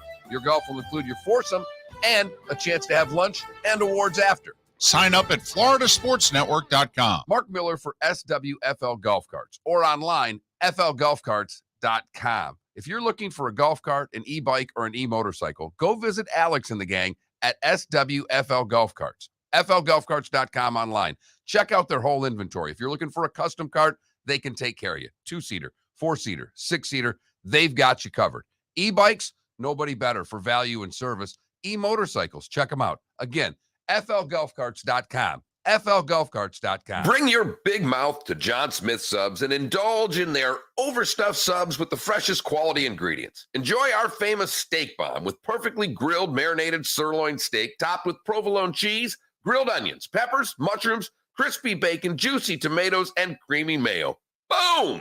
Made-to-order crispy fries can be paired with the Gator, the Cuban, the chicken bomb, or the Italian. Love local. Eat delicious with John Smith Subs. Find a John Smith Subs location near you today. David Moulton for Napa, Napa Auto Parts, and Napa Filters. Insist on Napa Filters for your vehicles, or if you're a do-it-yourselfer, only buy Napa Filters. Napa has a filter for almost anything on earth that moves, whether it's motorcycles, foreign and domestic cars, vans, SUVs, earth-moving equipment. You get the idea. Napa Auto Parts, Napa Filters. Insist on them for your vehicles, or if you're a do-it-yourselfer, only buy Napa Filters. You were listening to Miller and Moulton on the Florida Sports Network.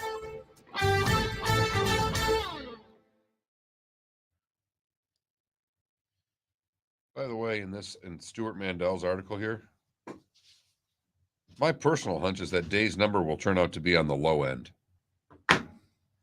Simply because a few elite players could command half that $13 million on their own. We can just start with that. Sure.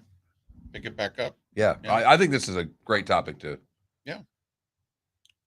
Then we'll do Forslund. We can come back, do this and LIV, get to 9 o'clock, do one segment, talk to Rocky.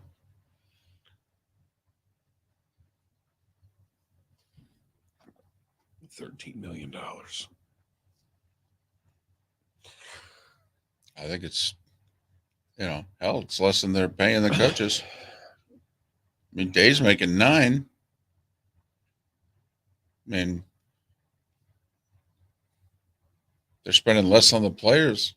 The boosters are getting, the boosters are having to pay. Right, and the Big Ten Network's paying all the coaching staff. Yeah. Besides, you guys are going to announce your new media deal here in the next little while. God, it's going to be unbelievable. Who's getting it? You hearing anything? Who do I think's going to get it? Yeah.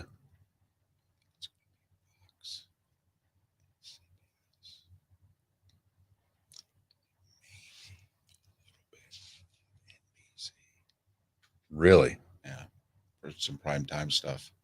So they could show, who at 2:30 and then throw a little something on at 8 o'clock.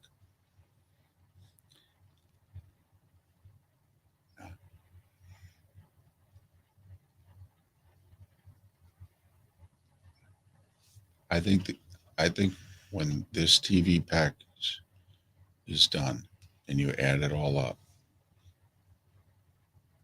I think the Big Ten schools are going to make about $80 million a year in television revenue. I think it's going to be about $1.1 billion for 14 schools. I really do. Well, that B is a big deal. And I just know, I think I told you my buddy's company, they didn't get the business, but they had one bid when his dad was still alive. They added up all the numbers. It was like $1.05 billion. Chris was like, holy fuck, called his dad. He's like, Dad, So I think but I just think when someone who like that, who's got a lot of cash, starts talking and it makes their eyes glow, it's like, you don't think that these leagues, and that's a number, that's a striking number. Yeah, right. Yeah, absolutely.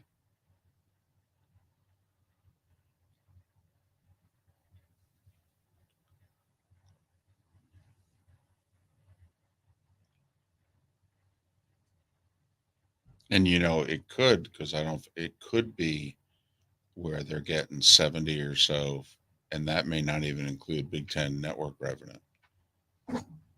Like, I'll have to look into, because there's no doubt Fox is keeping, they're going to remain the primary. Right. So, but I'll have to find out whether or not included in their thing, if the Big Ten network's included or not. I don't think it is. Is Fox, who's got the Pac-12 right now? When are their rights up? They're up, I think, 25. I mean, with the Big 12 disappearing, Yeah. the ACC locked in for 15 years into a bad deal. Yeah. Pac-12 could benefit out of this on the back end. Yes. Pac-12's up before Big 12 is. Yeah, I think by So the Big 12, but the Big 12 with shit. Why? I mean, what are you buying it for now? Yeah, I don't disagree. I mean, the ACC and the Big 12 are in real trouble.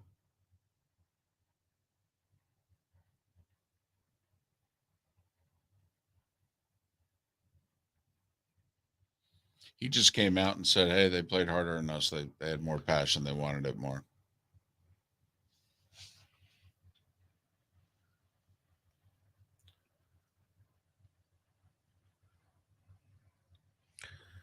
Seminoles, it's the billion-dollar question.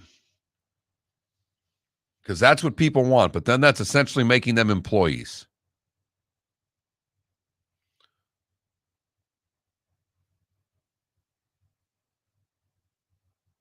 The problem is they could wink, wink, nudge, nudge and put one together with something, but I don't see a conference agreeing with another conference.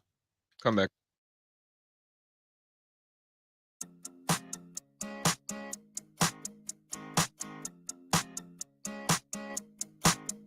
You're listening to Miller and Moulton, exclusively on the Florida Sports Network. 22 minutes before the hour, Miller and Moulton, the Florida Sports Network, floridasportsnetwork.com. That's where you can go vote on our poll question. How long do you think this LIV golf series is going to last? We give you three choices: 1 year, 2 to 3, or 4 or more. Miller and Moulton both voted 4 or more because we think that the Saudi Arabian government, that we know they have the money, and they're showing a desire to spend it. I, by the way, think that they're completely wasting their time and money. I don't think that this is changing a single person's opinion of Saudi Arabia or the Saudi Arabian government. I don't. And I don't think 3-4 years from now it's going to either. I don't either. But as long as they think it is, right, it doesn't matter. Exactly. Right. I mean, if you're a player, you're taking their money going, this is going to change my opinion of them either. But, honey, go cash the check. Quickly. Be the first one. Get that sucker in the bank. I mean, I'll be honest. If they wanted to change people's hearts and minds, you know what they should have financed? A women's golf tour. It's rich, David. Well, that is. Just anyway, Miller and Moulton. They won't even let them drive golf carts for crying. Well, I understand they might not be allowed to drive to the tournament. Okay. But, I mean, if they're trying to change hearts and minds. Anyway, back to the LIV tour probably sometime next hour. John Forslund at the top of the hour. We'll talk a little Rangers Lightning. So back to this Ryan Day publicly yesterday saying the Ohio State football team's going to need $13 million, folks. $13 million to keep our roster intact. We can take this a lot of different ways.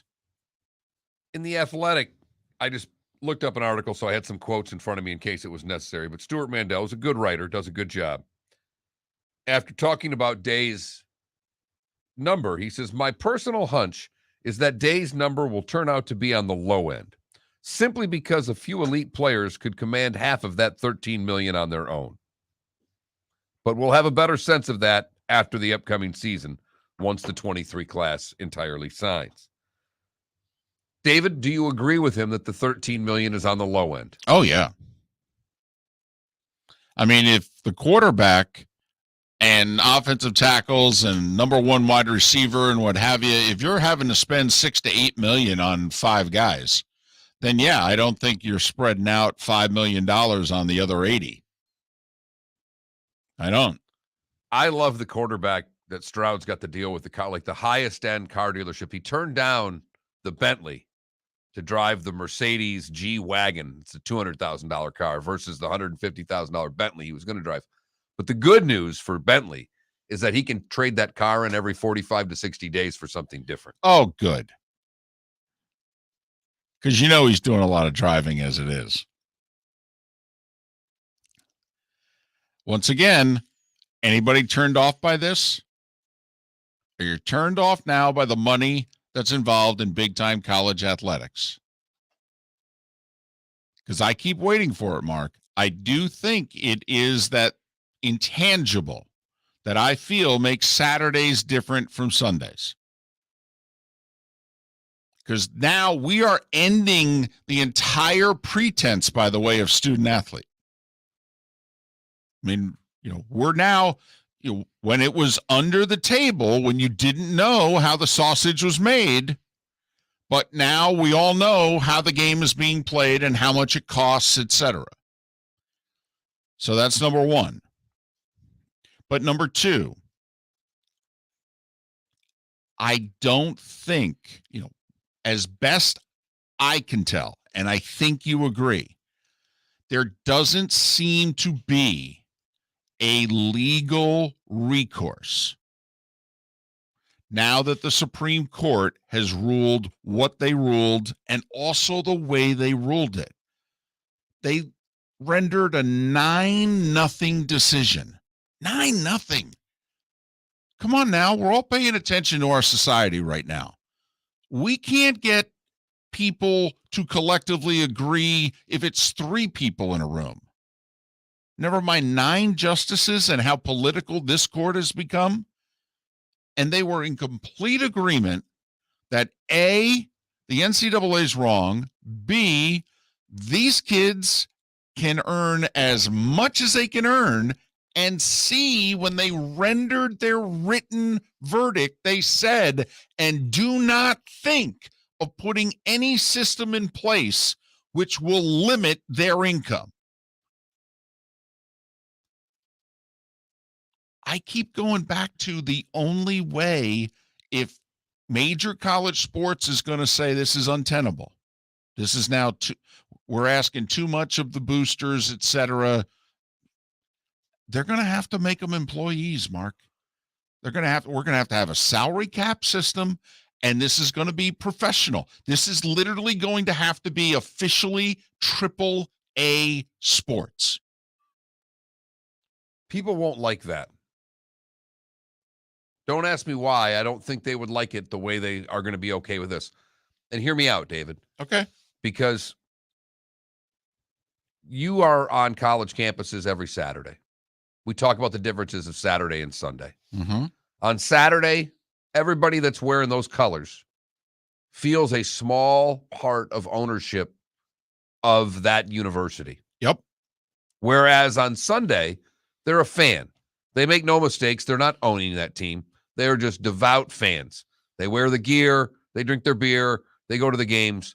But on Monday, they know they've got to go back to work. The collegiate experience lasts 24/7, 365 for most college fans. It's why, David, I don't think they're going to have the problem with this system the way some will. They had a problem if they thought Alabama was cheating and they weren't.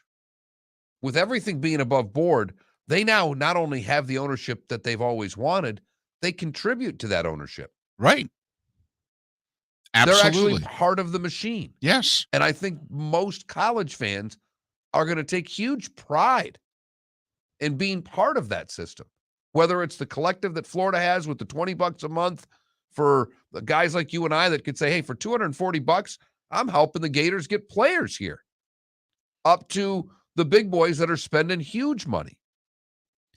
So you don't think the money will run out? No. Okay, but I asked that for this reason. Colleges have been asking more and more of their major donors.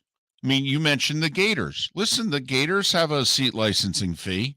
You've got to pay hundreds, if not thousands, to be able to have the right to purchase those seats to Gator football games. I mean, they're PSLs. Everything that the pro sports teams get crushed, like the Bills owners. I mean, apparently the state of New York funding their new stadiums not enough. They're going to charge their fans a PSL to buy the season tickets. I mean, and the Pagulas are getting absolutely crushed for it. And I think they should. But colleges all do this to their boosters. Right. They don't do PSLs. They just say the tickets are $50 a piece, but on top of the, that's $100. You got 7 games. That's $700. Okay. But on top of that, you got to give us $5,000 to purchase those tickets. Right. Right. And you got to do it every year. Correct. Right. It's not a one-time thing. So that's, and my buddy who brought me on his show the other day, in which he goes, I'm getting the sense that the money people involved in big-time college athletics are fed up. They feel they're being gouged to be able to sit and watch the games. And now they've got to give how much money? All right, to be able to finance the quarterback and the wide receiver that we want and what have you. I actually think $13 million to fund the Ohio State football teams. I don't want to say cheap. I don't want to say a bargain, but I think it's cheap. It's affordable. David. I mean, for those that are listening right now who are fans of teams that are not Ohio State and fans of programs that are not the 5 or so 7 elite programs, if you found out that it only cost you 13 to 15 million to turn your school's football program into blank, wouldn't you turn around to a buddy of yours and go, oh, hell, we got enough alumni to do that, don't we? Hey, David, I was close to giving money to Sparty, and the Nassar thing came, and I ripped up the piece of paper and threw it away. I don't know what collective they have. If I got a letter from Michigan State right now saying I need you to do what Florida's doing, I'd be happy to do it. I'd have no problem doing it if I knew it was going for the athletes. I really wouldn't. I mean, Felipe, you're a Canes guy. You're a Miami guy.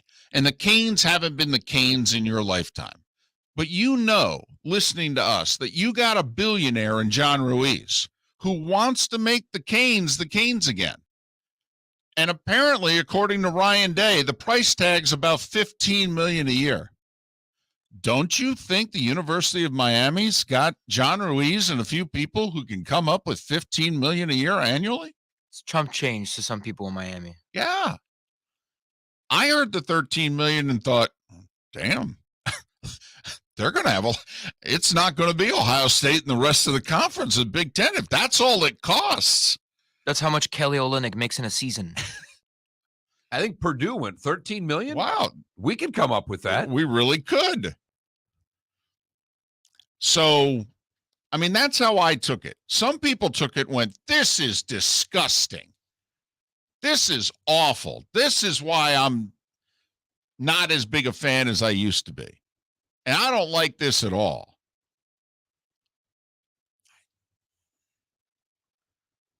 Want to see what college football TV numbers are like. I want to see attendance numbers. I want to see if this affects anything one way or another.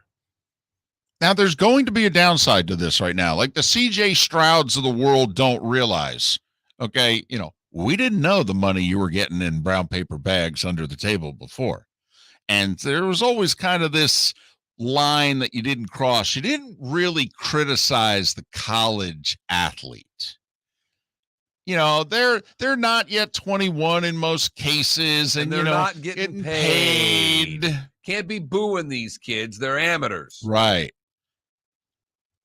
You know, Doug Gottlieb, when he was with the Four Letter Network, was critical of players by name.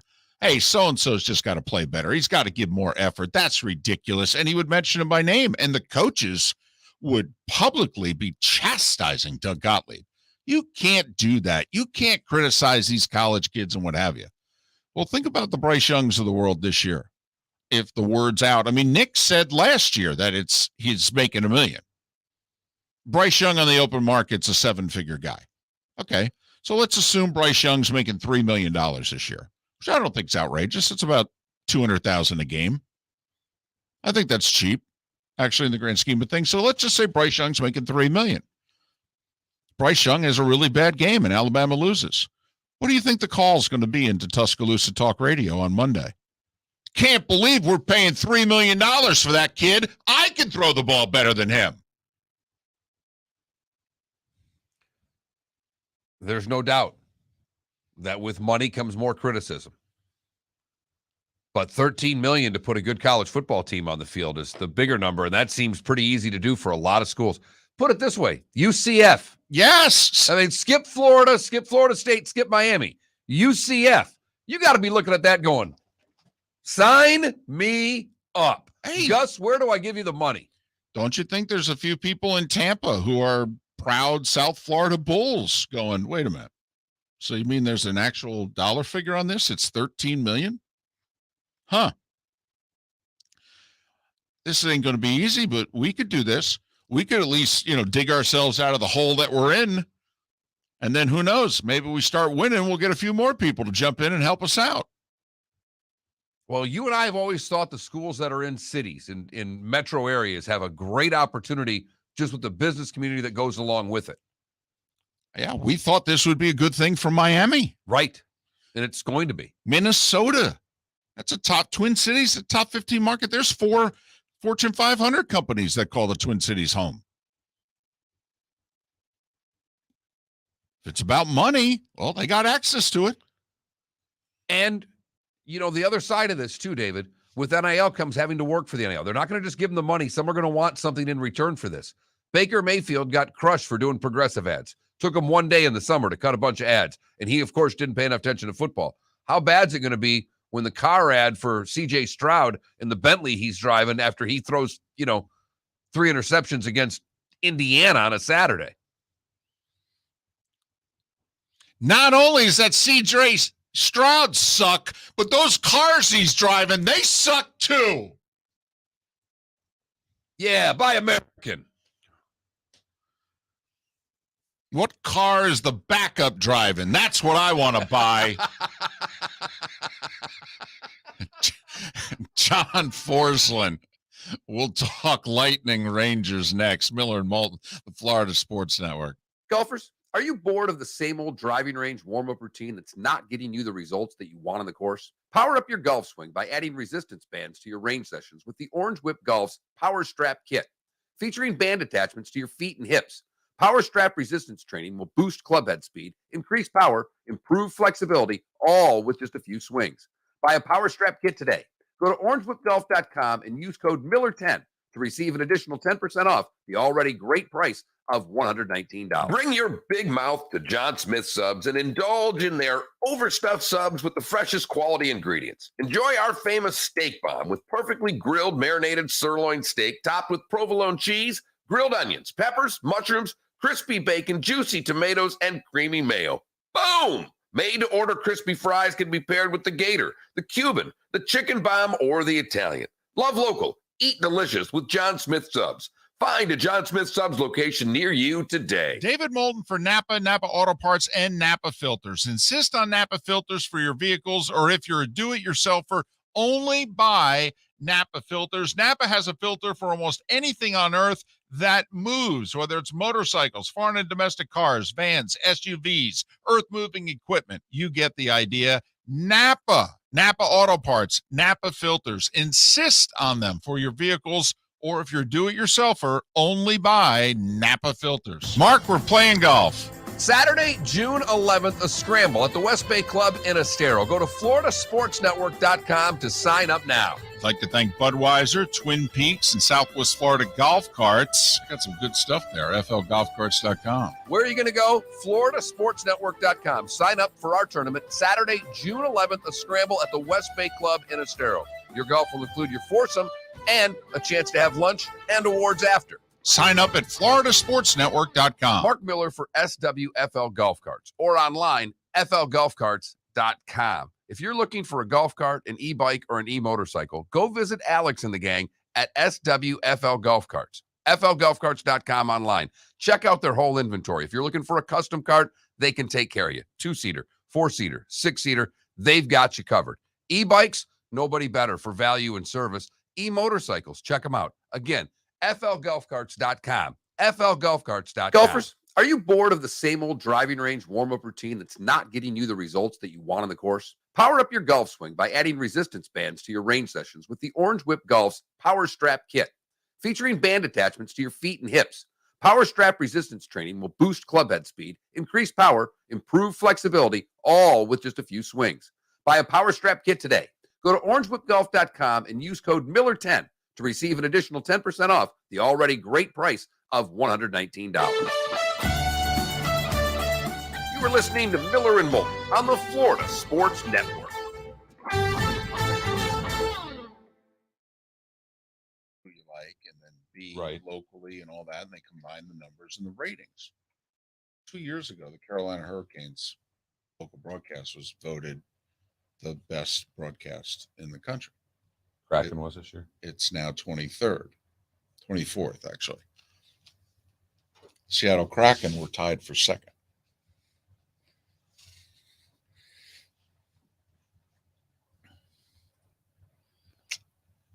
The two Florida franchises graded out really well. They should. Yeah. And in fact, even I hate Michigan, but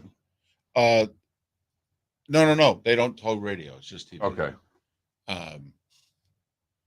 By the way, do you know who graded out number one? The Wings this year. Wow. Yeah. Graded out number one. TV. That's really hard because Mickey Redmond still does color, and Mickey Redmond's awful. Yeah. Oh, he hit the post. Oh, gave him the old BC two-hander. Same lines for 25 years. But it was, for the longest time, it was, what's his ass was with, he ended up going, Ken, shit. By the way, do you know who graded The one that out? got sick. He got pretty sick. Dave Strader. Dave Strader was the, Yeah. and he died, right? Yes. Yeah. He was their play-by-play voice, Forever. yeah. Forever. Yes. Like that was my guy growing up. Strader and Mickey Redmond. Like the Blues graded out really well. John Kelly and Darren Pang. You could see that. You know, the Rangers went obviously with Rosen and Micheletti, although they did say some Ranger fans are pointing out Sam's lost his fastball and what have you. And I told you, it's very obvious he has. It's so bad watching McDonough. How many players he doesn't know. I start doing play-by-play in my head, David, and I don't know any of these players. Like, I don't know the number. I'm not studying, but I'm just in my head. I'll sometimes make up a name of how I would be doing it, and I'm so far ahead of him. And even if you allow for on television, you don't have to do it. Like Emmerich style was really. But McDonough's trying to be Emmerich. I know. He's trying to be Mr. Adjective. Right. And you could argue that, like, because Emmerich was in the day of the simulcast. He was doing the TV broadcast, but it was on radio. And that's why, you know, Emmerich kind of talked a little too much, actually, for television. It's like, Mike, it's all right there. We get it. But he was so entertaining. But it was such a pinball machine of a broadcast that he was just good. Yes. But, you know, I think McDonough's so far behind the play. And McDonough's waiting for whichever Ranger he likes the most to get the puck so he can tell a quick story. Fox he loves because he's got a lot of Fox stories. Right. I know. Like I said, he does hockey like he's going to a baseball game. It's like, hey, man. Well, I don't think it helps him put in Ferraro. I don't think it helps him not having someone next to him. Yeah, you're probably right. I'll give him that break. I was going to say the New York media, they're not getting good reviews in New York.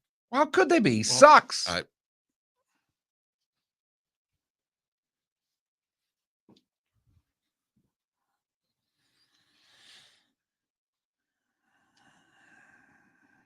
Me too, Johnny Mac.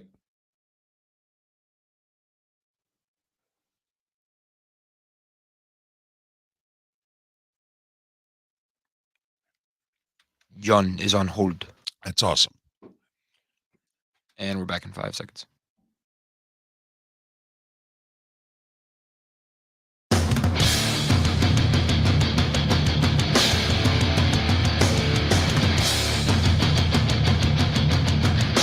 You are listening to Miller and Moulton, exclusively on the Florida Sports Network. And now, here's Mark Miller and David Moulton. Final hour of Miller and Moulton in Lake City, Tampa, St. Pete, Port Charlotte, and Venice. Halfway home for those in the 239. Miller and Moulton here on the Florida Sports Network. Mark, I don't know if you saw this or if you pay attention because we both subscribe to The Athletic. But in 2020, they did a survey of the best broadcast teams in the NHL. And in 2020, do you know who the best broadcast team in the NHL was? Who was it? It was the Carolina Hurricanes. Okay. 2 years later, they do this every year. They did the survey again of the best broadcast teams in the NHL. And the Seattle Kraken came in second. Best broadcast team in the NHL. Do you know the common denominator between the 2020 Hurricanes and the 2022 Kraken? John Forslund. And he joins us here on Miller and Moulton. How are you? Fellas, the check's on the I appreciate that. It's very nice of you. Thank you. Well, we're proud of that too, by the way. Very proud. And you should be. And not only that, they did compliment not just you, but They complimented your analyst and also your studio analyst, the young lady in which your audience in particular, she apparently is into analytics and is able to do it in a conversational way.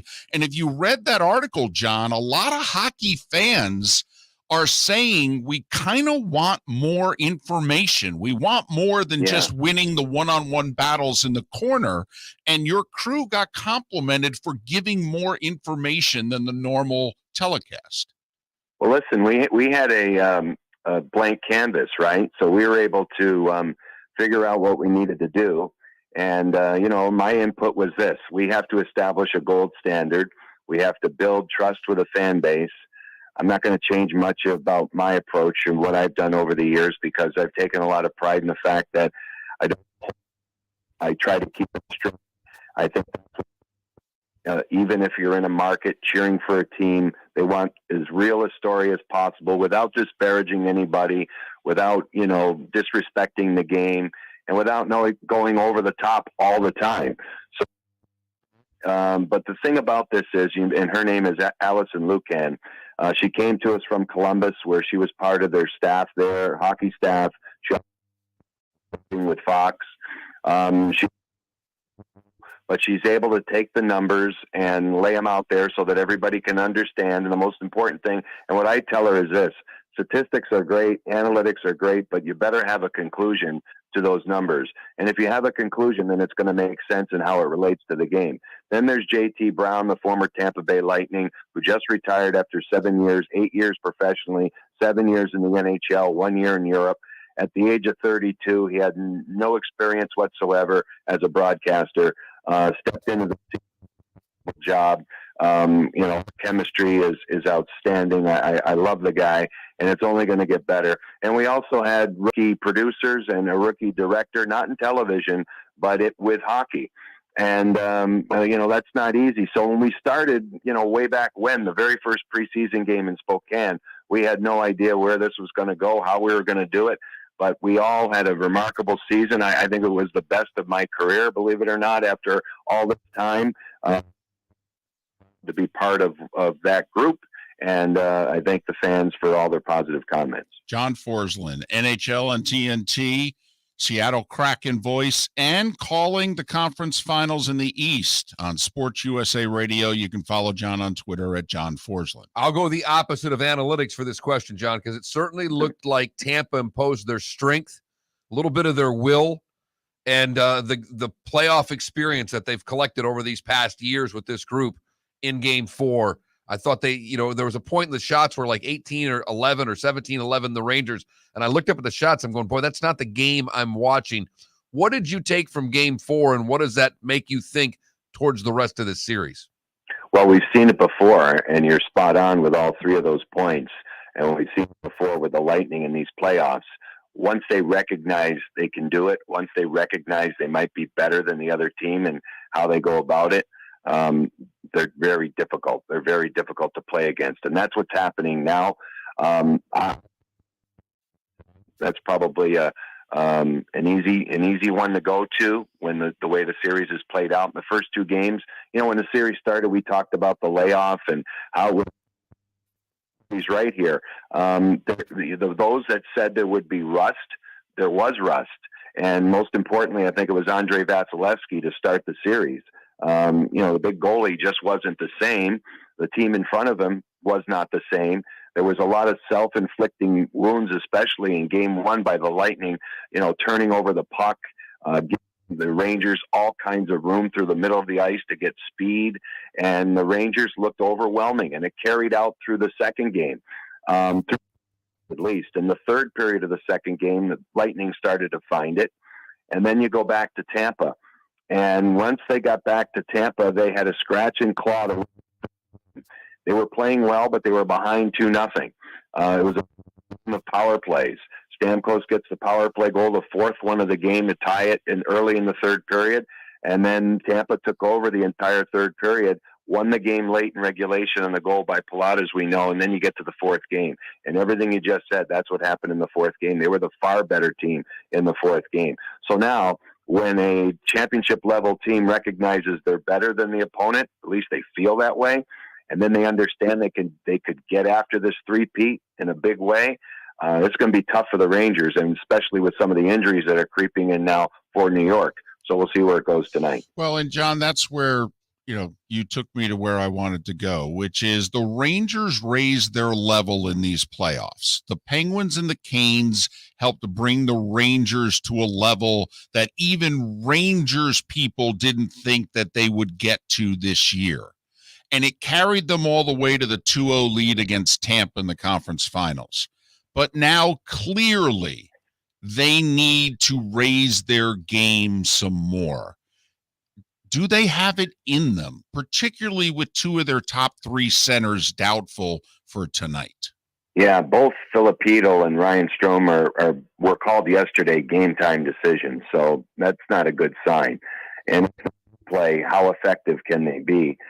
And, the center ice position, as we know, is important in any game, but in the playoffs, that's where your matchups are determined. There's a lot going on here. And Tampa Bay at home, John Cooper did a great job putting together Cirelli, Killorn, and Hagel to check Zibanejad, and that worked out really well. To answer your question, can the Rangers elevate their game? It's all about elevating their game at 5-on-5. I'm not sure they can, because they don't show the willingness or the ability to get to the interior of the ice at 5-on-5. The Lightning defense is so experienced, so good, so big. They work on the outside. They're rangy. They have long reaches. They have great sticks. And when you get to the middle and you get hit by Hedman and McDonough and Chernak and so on, life's not good if you're Artemi Panarin. The guy that needs to go to the middle of the ice for the Rangers and maybe can be a determining factor tonight is Chris Kreider. When you're 6'4", 210 pounds, be a power play guy, be a guy at 5-on-5 that can get a goal and can get to the middle and can screen Vasilevsky. Because if those defensemen box out and Big Vassy sees the puck, we know what happens. Well, John, I get you with Kreider and getting down low. It seems that you kind of presented the problem earlier, though. Tampa's done an outstanding job in the neutral zone of eliminating space, and they've really enabled the Rangers from getting a lot of good puck possession deep. So if you're trying to do that, are the Rangers going to have to change a little bit of the way and go back to a more of an old school dump and chase, go get the puck? I mean, it just seems puck possession wise, particularly in game 4, they struggled with that because they're not getting through the neutral zone at all, John. That's right, and that gets the checking game of the Lightning, which is I don't want to say underrated, but let's just say overlooked, because you can't be underrated in anything when you're a 2-time champion. So it's just overlooked sometimes that people don't want to pay attention to how good they are at winning a 1-0 game. They'll check you right into the ice, and that's what's happened here. And that gets back to the previous point too about the 8-9 days off for Tampa Bay. There was rust, but they also, one of my points was they know how to utilize it. And so they knew they could fix some things based on a layoff and then get back to their game. And that's exactly what's happened in this series. So I think you're right. I think they have to, they being the Rangers, have to dump the puck a little bit more. Changing your DNA when you do this. And so if it turns into a kind of an exciting start for the Rangers, if they're energized by the crowd tonight, and they can push the pace the way they want to, maybe they get control of the game the way they want to play. But it's going to be like a race to see who gets to how they want to play first. And if the Lightning do, I don't know. I to do what we're talking about here. I'm not sure they can get in there and make it miserable on the Tampa defense forechecking wise. We'll see. What are you hearing about Braden Point? I always thought, John, that he would be available at some point in this series, but I thought Cooper was going to use him when if he trailed late and he needed the emotional push. Like, I'm thinking he doesn't play tonight because Cooper's thinking if we lose, I'll put him in the lineup in game 6 to give us even a little bit more of a jolt. But what are you hearing about Point? Well, but over the years, I've learned this covering a playoff series. You just observe and really listen. If you observe first, you see that he's on the ice every day. And you see that he's been on the ice on his own earlier. He's been on the ice with extra players earlier. He's been out there for as long as 50 minutes, which is a lot. And now he's starting to get with the group. And then you listen to John Cooper every day, who just kind of says nothing, but, says nothing and something at the same time. He's leading you down that path of maybe means there's a possibility. And I think you're right. I think common logic would be to get to Point when you need him. But maybe what they're going to do here is maybe they need him tonight. Maybe this will be somewhat of a surprise to many if he does play, because I still think a lot of people think he won't play in this game. But if Tampa Bay wins this game, they win the series. I don't see them going home in game 6. So maybe this is the game that you need them. And maybe this is the game that kind of puts a stranglehold in how Tampa Bay plays. And now they, all they had to do is prove they can go on a 4-game winning streak and get to the next round. Maybe that's what happens. John Forslund on the call tonight, Sports USA Radio, Eastern Conference Finals, Game 5, Rangers and Lightning. Follow him on Twitter at John Forslund. John, thanks for agreeing to do this once again. Have a great call, and hopefully we'll talk to you come the finals. I hope so. John Forslund, kind enough to join us once again here on Miller and Moulton. Well, he thinks it's a series tonight. Well, he thinks it's a series for the Rangers tonight. Golfers, are you bored of the same old driving range warm-up routine that's not getting you the results that you want on the course? Power up your golf swing by adding resistance bands to your range sessions with the Orange Whip Golf's Power Strap Kit. Featuring band attachments to your feet and hips, Power Strap resistance training will boost clubhead speed, increase power, improve flexibility, all with just a few swings. Buy a Power Strap Kit today. Go to orangewhipgolf.com and use code Miller10 to receive an additional 10% off the already great price of $119. David Moulton for Napa Auto Parts, and Napa Filters. Insist on Napa Filters for your vehicles, or if you're a do-it-yourselfer, only buy Napa Filters. Napa has a filter for almost anything on earth that moves, whether it's motorcycles, foreign and domestic cars, vans, SUVs, earth-moving equipment. You get the idea. Napa Auto Parts, Napa Filters. Insist on them for your vehicles, or if you're do-it-yourselfer, only buy Napa Filters. Mark, we're playing golf. Saturday, June 11th, a scramble at the West Bay Club in Estero. Go to floridasportsnetwork.com to sign up now. I'd like to thank Budweiser, Twin Peaks, and Southwest Florida Golf Carts. Got some good stuff there. FLGolfCarts.com. Where are you going to go? floridasportsnetwork.com. Sign up for our tournament Saturday, June 11th, a scramble at the West Bay Club in Estero. Your golf will include your foursome and a chance to have lunch and awards after. Sign up at floridasportsnetwork.com. Bring your big mouth to John Smith Subs and indulge in their overstuffed subs with the freshest quality ingredients. Enjoy our famous steak bomb with perfectly grilled marinated sirloin steak topped with provolone cheese, grilled onions, peppers, mushrooms, crispy bacon, juicy tomatoes, and creamy mayo. Boom! Made-to-order crispy fries can be paired with the Gator, the Cuban, the chicken bomb, or the Italian. Love local. Eat delicious with John Smith Subs. Find a John Smith Subs location near you today. You were listening to Miller and Moulton on the Florida Sports Network. I think. I'm not positive. I didn't think that was it. But it says Rachel Beasley, so I'm going to go with that. Yeah, I think you're right. God, does she hate me? Well, She shouldn't.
Johnny Mack, I think it's got to be a fourth liner.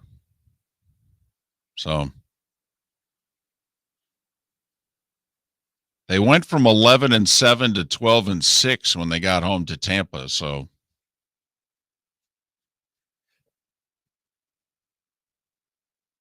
yeah, RCB, that's what I'm thinking. You've won 2 in a row. I like the way you're playing. I hold them out one more game. I have to be frank here. I get, whenever Draymond screens wife's going nuts. It is, I think society's a little deplorable that we're yelling, "Fuck you, Draymond," during games. I think it's disgusting. But don't give me that you have the kids here, because if you don't think that's coming, don't bring your kids to the game. Well, yeah. I mean, I'm sorry. yeah, come on. Yep. He's the biggest horse's ass in the league. He's the most hated guy in basketball. I love him. I love him. I love him. Done.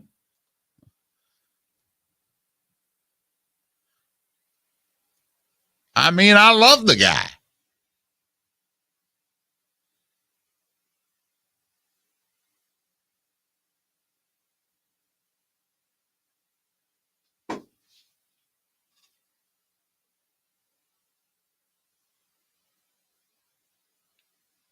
No Laying Up podcast. We've had somebody from that on before. Uh-huh. Just tweeted out. He says, a convergence of several things. Waiting for the first tee shot to be hit before punishments are doled out. 2, long-standing tradition of not announcing players' disciplinary actions. 3, desperately needing to go on the offensive. But I think he is right on the offensive. Yeah. They have to. The hypocrisy here is just Staggering. It's absolutely staggering. And I think a lot of people pointed out too, the ESPN media going after them for human rights when they've left the NBA and China completely alone. Right. I mean, that's why we don't get into that stuff. That's why we just do sports. Yeah. Angel Hernandez is suing the MLB. Well, he has been suing the MLB. It's They're suing him again. Yeah. Yeah, he lost badly the first time.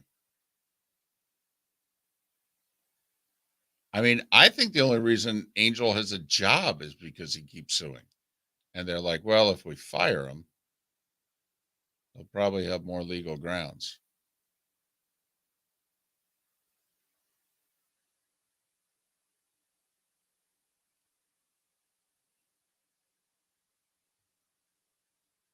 I still can't believe they lost the NFC Championship game or the divisional round. Especially since the Niners barely had 200 yards of offense that day. Niners were 10-7 and made the NFC Championship game. Giants won the Super Bowl one year as a 9-7 team. Yeah. And they beat quite the team. Well, the Steelers won it as a 6. Right, but they were an 11-5 team that year as a 6.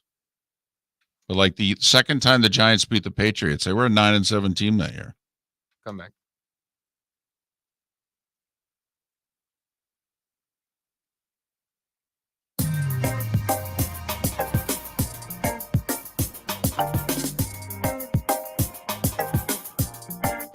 Welcome back to Miller and Moulton, only on the Florida Sports Network. 21 minutes past the hour. Miller and Moulton, the Florida Sports Network, floridasportsnetwork.com. You miss any part of the show? That's where you go, floridasportsnetwork.com. You download our podcast, like we just talked hockey with John Forslund for a dozen minutes or so. Felipe is really good about putting every hour up shortly after the hour is done. So go to floridasportsnetwork.com, download some of what you may have missed, and you can also vote on our poll question every time on the website. That is, how long will Greg Norman's LIV tour last? 1 year, 2 to 3 years, or 4+ years? Right now, 2 to 3 years, winning closely over 4+ years. Most everybody thinks this sees year 2. And I agree. I mean, I don't know how you could not think that at the rate it's going. They're going to get through this year. It's only, 8 events? Right. They play again in 3 weeks in Portland. Then they'll play at the very end of July in Jersey. Then I don't think they play again till Labor Day weekend. They play, I think, 5 times in 2 months in September and October. Their tour championship, so to speak, is Halloween weekend. I think Halloween's on a Monday, but you know what I mean. It's Florida, Georgia weekend. Right. Is I think their quote unquote tour championship at Doral. And 2 of the 5 events that are in the States are at Trump courses. The Jersey one's at Trump Bedminster at the end of July, and then the season enders at Trump Doral in Miami. Which is no real surprise. The PGA Tour kicked his courses off tour, and he and Norman are tight. Right. Yeah, I mean, the PGA of America was the one that made the decision. This year's PGA was supposed to be, I believe, at Trump Bedminster. And they obviously had it at Southern Hills, and the PGA made that decision shortly after the events on January 6th in 2021. And they stood by it. And him and the tour and the PGA of America kind of reached a settlement, and they all released nice statements about one another. But you're right. The Norman then called him up and said, hey, you want to get back at him? And I'm sure Absolutely. former President Trump said, yeah, how many events you want? Book the dates right now. In fact, doesn't he own one of the court? Is it Turnberry? Yeah, I don't know which one. But he owns one that used to be a prominent course in the rotation, and now because he's the owner, they've taken it out of the rotation. But I think it's Turnberry. Maybe it's one of the others. And I'm waiting for next year for one of the events to be there. It will be. It's a great course. It is. It is. Now there's just condos nearby. That's all. Got to do what you got to do, David. Apparently you do. But so that's our poll question, floridasportsnetwork.com. Tee shots in 36 minutes. Shotgun start in 36 minutes because it's 2 o'clock London time, 9 a.m. Eastern. Okay. So that series gets underway in 36 minutes. So how long do you think until the PGA Tour announces their penalties? If there was ever a reason for those of you listening in St. Pete, Tampa and Port Charlotte and Lake City to join us for the bonus hour. We'll be all over this should news break in our final hour that we're just on in Southwest Florida from 9 until 10. You can join us, twitch.tv/Miller and Moulton. That's the Miller and Moulton channel, where if you want to see the two of us, that's the place to do it. Do you think, if just stay with this a little while longer, so let's say the PGA Tour is going to come down harshly, which is what we expect on those that are abandoning them. But don't you think then that all the money that this LIV series is throwing around is going to lead Rory and Tiger and JT behind the scenes to go, we got to talk. Okay. I mean, we're backing you and we're not leaving, but I think they've shown that we're underpaid. And what was that Phil brought up about the $800 million, by the way? And a few other players have confirmed what Phil said, right. Not as loudly as Phil did. Right. But and I thought it was either JT or Spieth said something to the effect of, we do need to find out where all this money is. Yeah. I mean, Phil yesterday in his press conference did say, I'm no longer going to talk publicly about the PGA Tour, that I have my beliefs, but I have found in the last few months that it's probably better if I'm to ever voice them again, that I should do so behind the scenes. So, and like, he would not even confirm whether or not he was suspended. Right. Which I have to admit, now I actually think at some point he will, but he did not yesterday. And he and Dustin and a few others who are qualified are allowed to play in next week's U.S. Open. And the U.S. Open came out and said they're not going to change any of the rules. What will be interesting is the Masters is not going to suspend past champions. There's no way in hell that Augusta is going to tell Phil, Sergio, DJ, and Charles Schwartzel that they can't come back to the tournament. There's just no damn way. Now, they can keep their same credentials for qualifying in, because the LIV Tour really won't help any of these players get in. It's technically a part of the Asian Tour, but you earn a lot less points for accomplishing what you do on that tour, obviously, than if you do it on the Euro Tour or the PGA Tour. But winning U.S. Opens and winning British Opens and things like that get you in. I think even top 5s and top 10s get you in certain, depending on how the things. So I don't see Augusta doing anything. The biggest interest I have from the golf standpoint on this in the majors is, do the RNA and the USGA, following their tournaments this year, change the criteria in which it is to qualify for their Opens?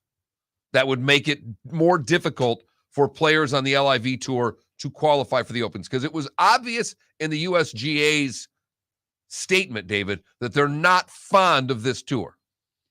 Correct.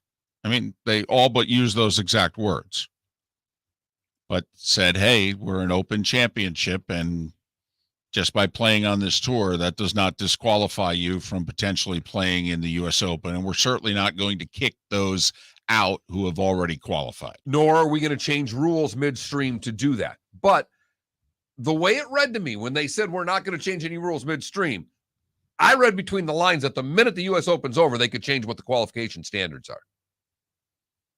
That's how I looked at it. I don't think they're ever going to ban you if you're playing on this tour, though. No. But they will make it harder for you to get in. I agree with that. And it's going to become harder because these guys are going to lose world ranking points.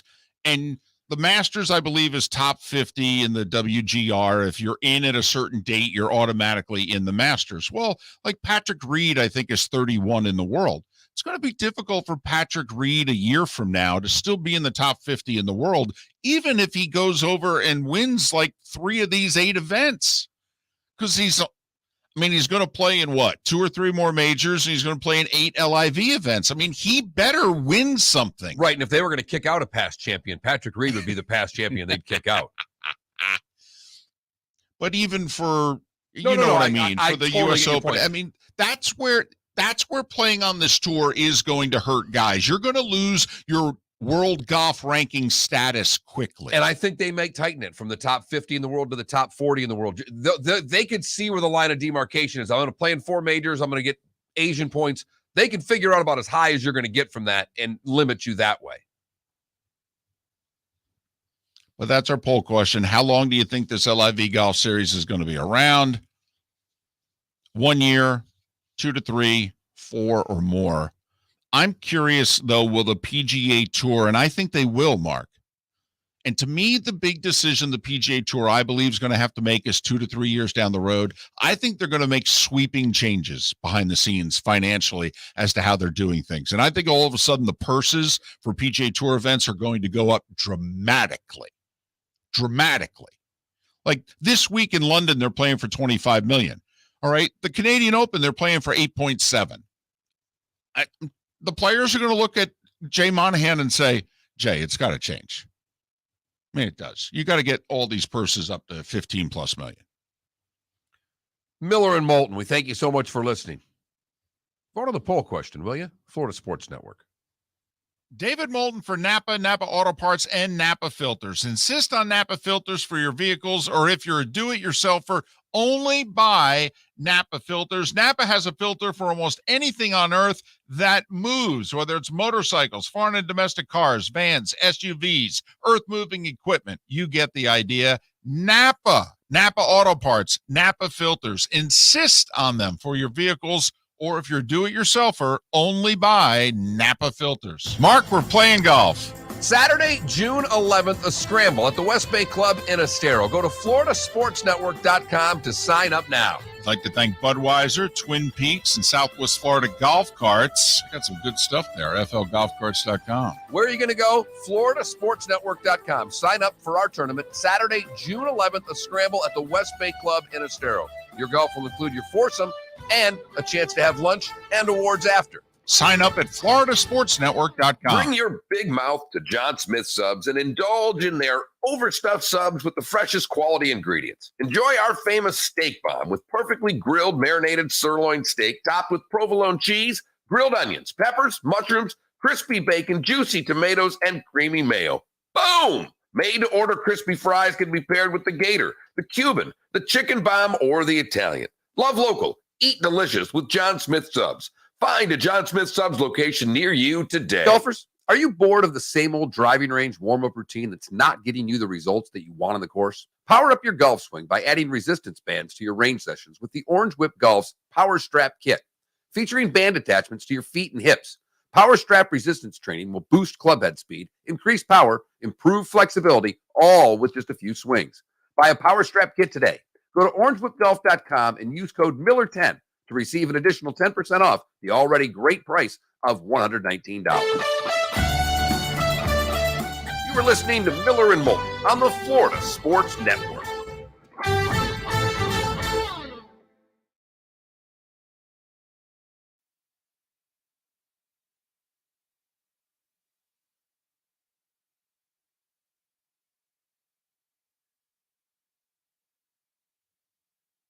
Ooh, we've had rain this morning, looks like.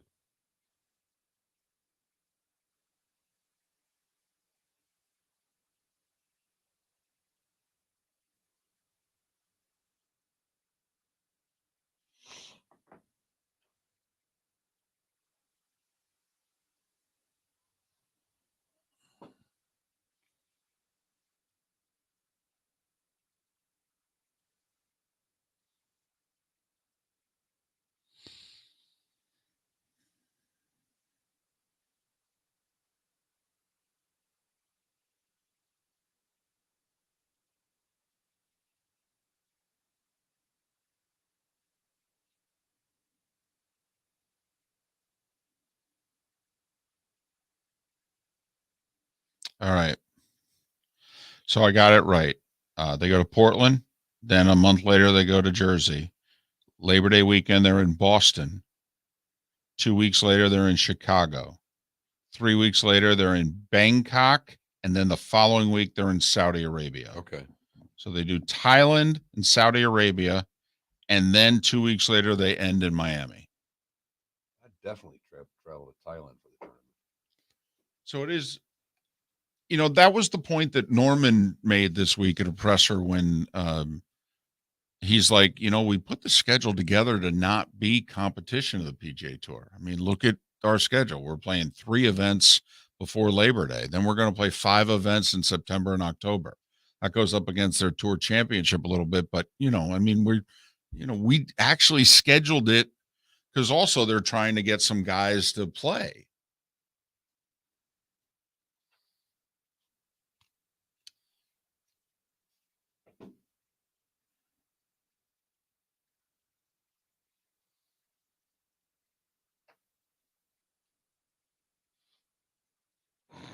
Yeah, that's funny, Swoop.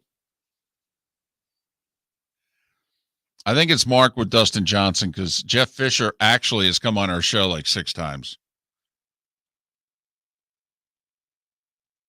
We tried to get Dustin, but he didn't know how to hit the right button to answer the phone. Here we go.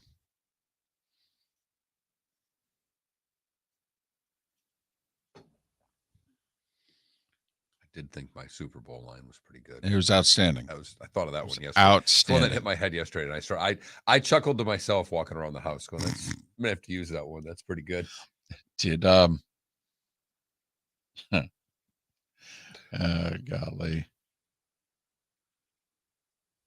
It was. All the final open qualifying events were this past Monday. Guy that comes down here has played in the Yingling a bunch of times. Fran Quinn, 57 qualified. Did you see that story? Also, I guess he missed the last time the U.S. Open was at, is it Brookline? Yeah, because he's from Boston. He missed it by a shot. Oh, really? And he was with his dad. Okay. And so now 30 years later, it's back and he qualifies. At 57. And he had to go 2 extra. He had to go 2 playoff holes to do it. And I think somebody on the Golf Channel interviewed him and he was like, I know my dad's looking down, That's cool. But he had missed it by a shot, apparently, all those years ago. Wow.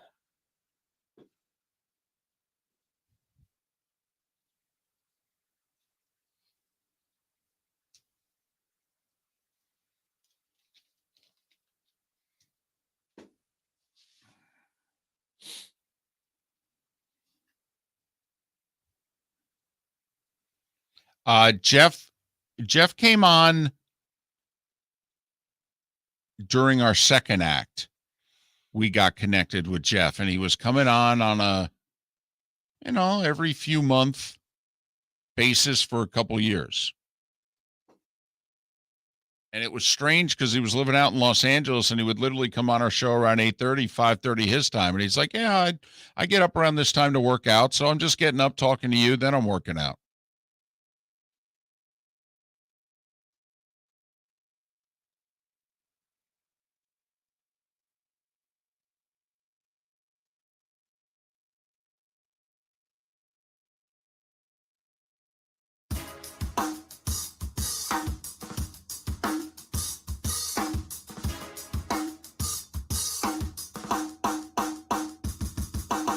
Welcome back to Miller and Moulton, only on the Florida Sports Network.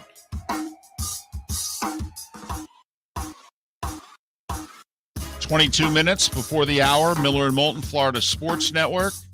Thanks so much for being with us.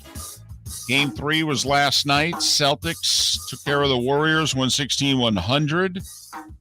Outside of a 6-7 minute stretch in the third quarter, Boston was seemingly in control of the game. Warriors made a big run from a double-digit halftime deficit, took a 1-point lead with about 3.5 minutes to go third quarter. Celtics took a 4-point lead into the fourth, outscored them by 12 in the fourth quarter, held Golden State to just 11 points in the fourth quarter. I think Golden State used everything they had just to get back in that game in the third. They were dominated in the first half, had a great third quarter, made a couple of runs in the first half to try to keep it close, but I think they just simply ran out of gas. Boston played with a lot more energy. Very physical last night. I thought the officials let them get away with stuff as well. I thought there was a lot of incidental contact when Warriors players were handling the ball, and the officials were okay with that, which normally they are. They lean on the side of letting them play, and I thought that Boston was able to take advantage of it. Boston's more physical, and it worked to their benefit, no doubt. Now up 2-1 in the series. And, well, Golden State I mean, Boston's not been a great home team in this postseason. They've been an amazing road team. Right. 6-4 now at home. In theory, they don't have to win another road game. It's 2-2-1-1-1 is the format. So they'll play tomorrow night at home, and then they'll head west. And I guess it's what, Monday? Yes. Wednesday, Friday, Monday. I am stunned why they are taking a Sunday off with no competition. I know. Best night of television. That one caught me by surprise. 116-100 Boston, game 4 tomorrow night. You and I both picked Warriors in 7.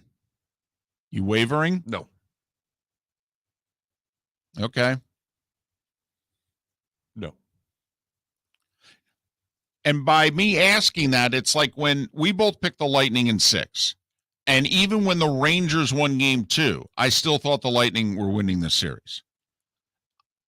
I'm not sure now about the finals in the NBA. I agree. I think Boston has their number.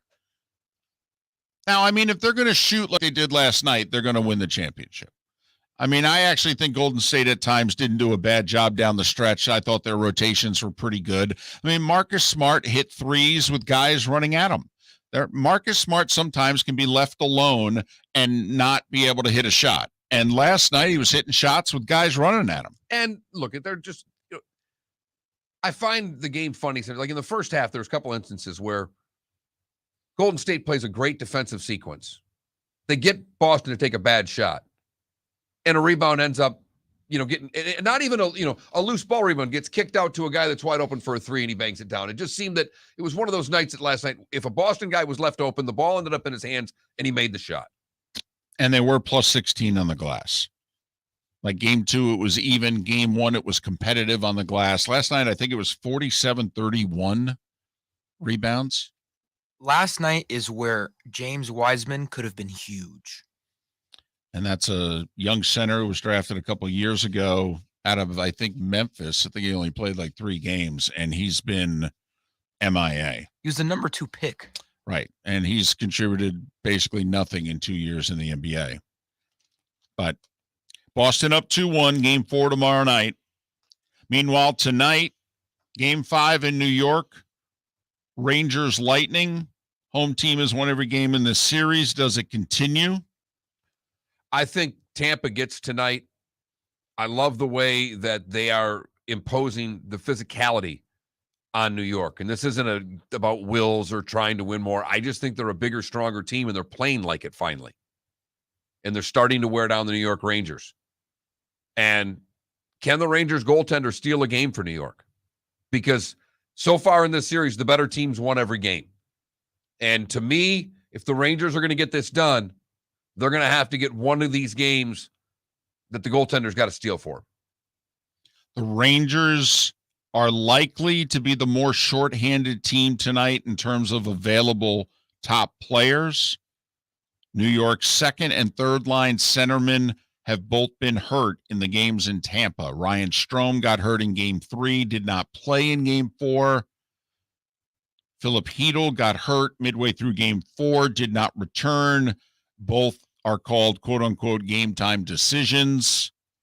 Tampa beginning to wear the Rangers down, and I agree with you, Mark.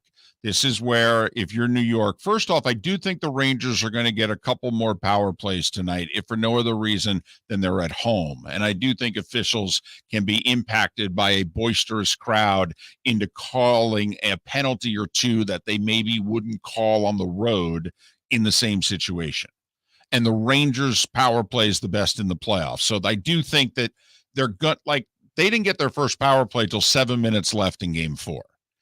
I think the Rangers get a first period power play tonight. I would bet on it, David. I think you are spot on with, and that's any officials a little more intimidated by a crowd, but particularly in hockey, you can get that questionable call that maybe you wouldn't get on the road that you're going to get at home to get a power play. And it's where Vasilevsky has to be brilliant, because New York Doesn't necessarily have to score in the power play, but they need to get enough pressure that it may lead to a 5-on-5 goal because they've been terrible 5-on-5 the last couple of games. Well, they haven't scored a goal 5-on-5. All three of the goals they scored in Tampa, 2 in game 3, 1 in game 4, were all in the power play. But they've hardly had any pressure 5-on-5. They're not getting any sustainment of time in the zone. It's maybe one shot and done. And they've got to get their forecheck going 5-on-5. They've got to do something to try to enable the Lightning defense from making the quick pass and getting out. But it's where the Lightning, John Forslund said it, it's where the Lightning are terrific.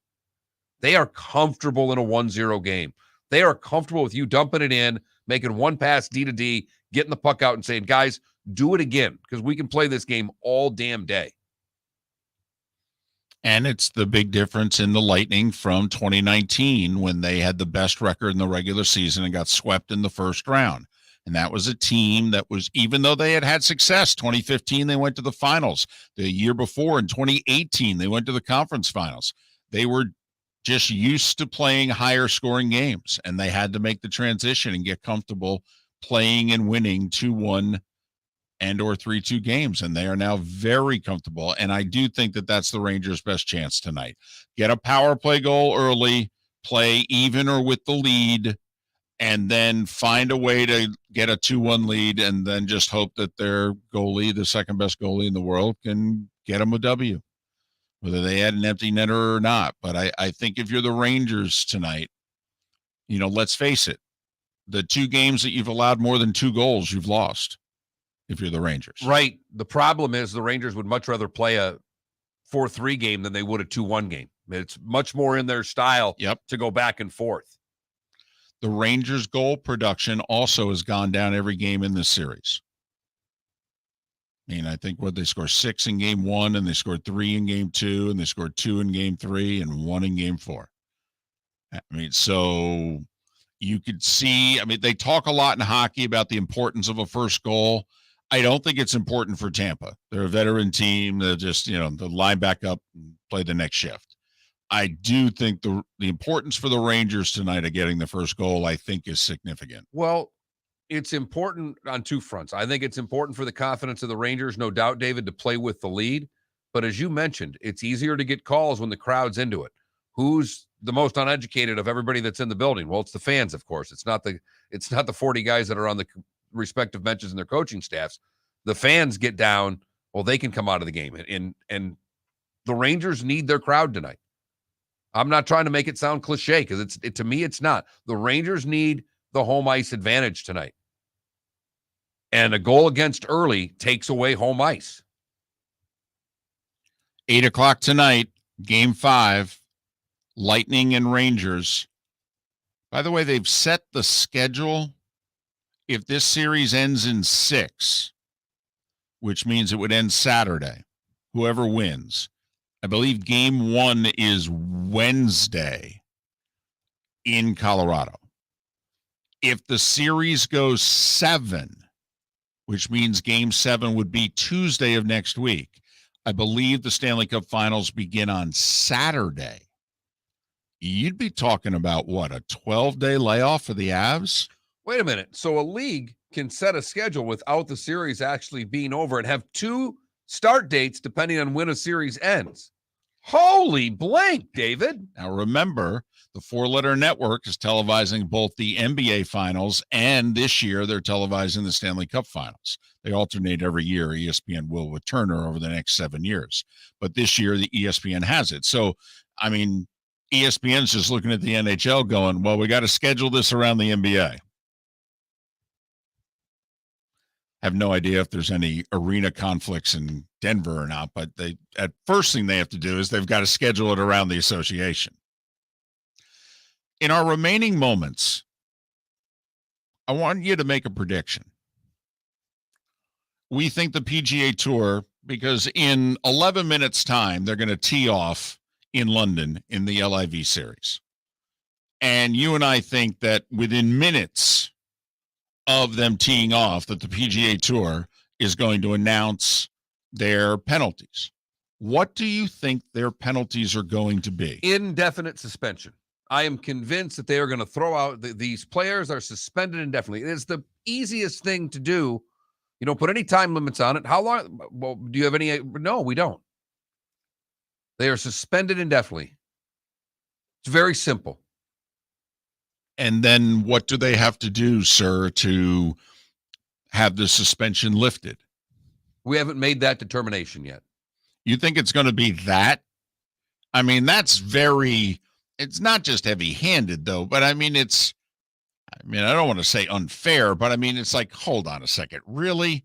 So it's an indefinite suspension, and you're not going to say what the criteria is to lift it? I think this is Dean Wormer double secret probation. The PGA Tour has never cared about any transparency. They're going to come out with a big, heavy-handed suspension, and they could say if they quit the tour, we will then look upon it. But as long as they're on the LIV tour, they are suspended indefinitely from the PGA Tour.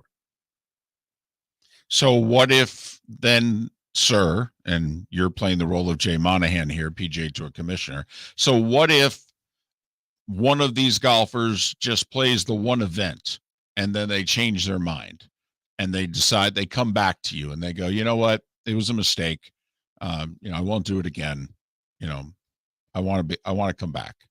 We'll have to deal with each of those on a case-by-case basis. So once again, you have no answers. No, I wouldn't give any. Why? They don't give any anyhow. They've never been transparent. Do you think they're going to start giving answers now? I mean, seriously, David, do you really think they're going to give truthful answers today? Well, one of the possibilities, and I don't know if they would be this heavy-handed, but I mean, Mark, listen, if you're going to be heavy-handed, why don't you just say they're banned for life? I mean, you come out and say that right now. No, we said if you play in this, it's either or. You either are playing on that tour or you're playing on our tour. They're banned for life. The only reason, if they're banned for life, then they're, to me, if that's said, then there's no opportunity to ever get back on. And if that's what they want to do, the suspended indefinitely gives me a wiggle room out to let them back on at some point. Now, I don't think they will do that because I think it opens themselves up more in a lawsuit. They're going to get sued already, but if they do it the way you think they will do it, they're less vulnerable in a lawsuit. They're like, well, we're just following our procedures. I mean, we didn't change our rules at all. We've had this on the books forever. Nobody ever challenged us on it. Now people are challenging on us. We're following our own criteria. That's all. There's a part of me, though, that I wonder, will they put a finite amount of time on it? Will they say, well, with every event that you play, you're suspended a month? Gotcha.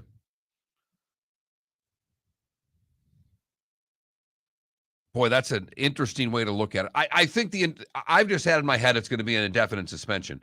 If you do it by each event, then you're saying what? You play 3 of those events, you get suspended for 3 months, and you can play on our tour. I'm just trying to figure out. Okay. That allows them to maybe play both, and I don't think they want that. Does every player get the same penalty? Because you could argue, like Bryson DeChambeau is only 28 years old. He's played on tour, what, a half a dozen years? Patrick Reed's a few years older. He's played about 8 years on tour. You could argue, though, that the guys that have played 20, 30 years deserve a little bit more of a break. They've contributed to your tour a lot more. And I'm not just talking Phil, even I'm talking about some of the Euros Sergio, and what have you. Ian Poulter, right? Absolutely. I didn't just say, do you hit the younger guys harder? Just a thought. I don't think so. I think it'll be universal. I think it will be too, because you got the kid like the U.S. Amateur who just turned pro. He's played in a couple of tour events, but he's not even a member of the PGA Tour. Well, then in theory, they can't penalize him. Just like those that have, resigned from the tour. In theory, Dustin Johnson can't be penalized. He's no longer a PGA Tour member. Miller and Moulton, bonus hours next.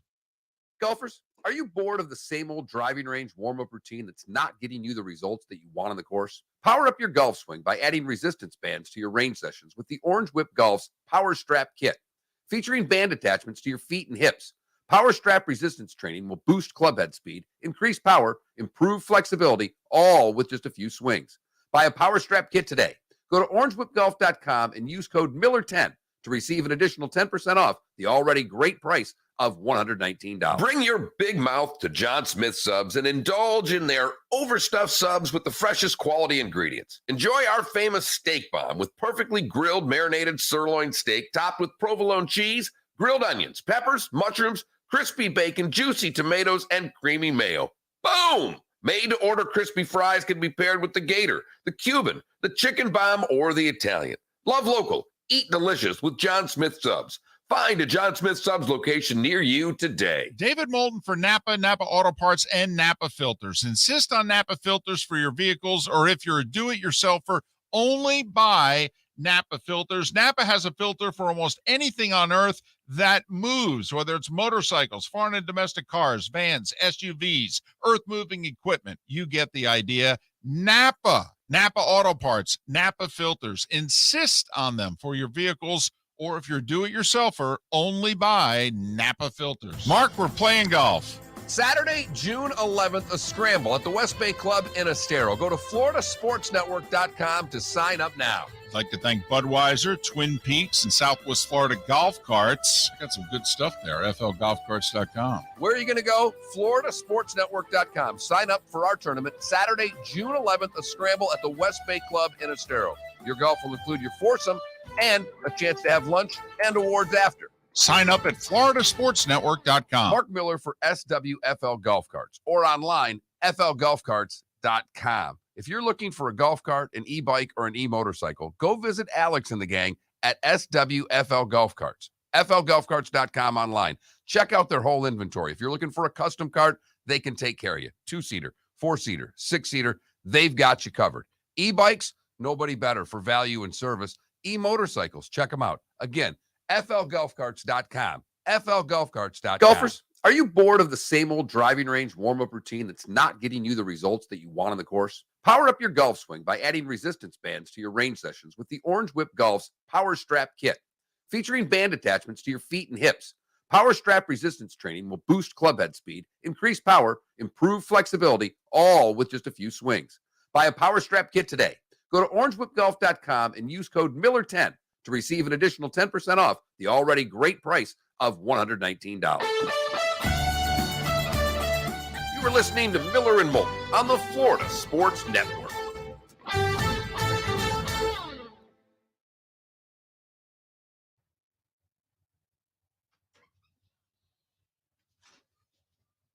David.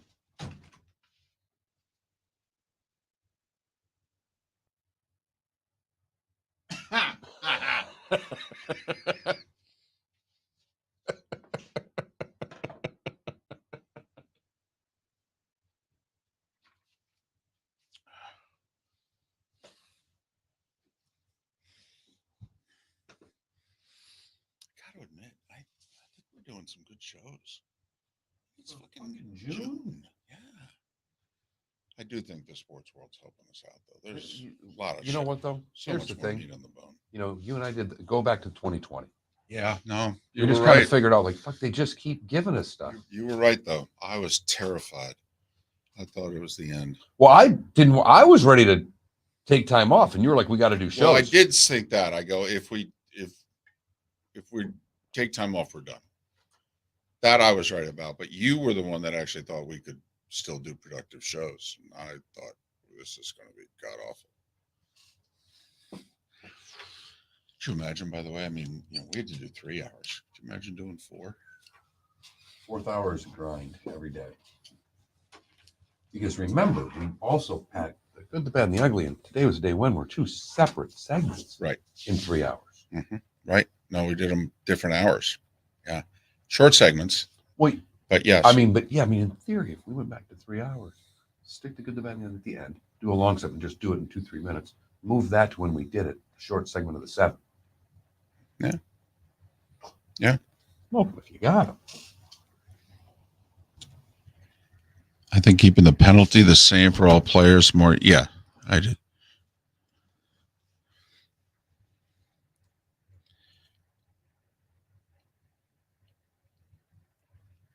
Yeah, Trenton, I don't think the Masters is going to, because the PGA Tour will want these majors to ban these players from being able to play in the majors. You do not have to be a member of the PGA Tour today. Play in any of the majors. So why now would the majors change their rule to specifically target those that are playing on this tour?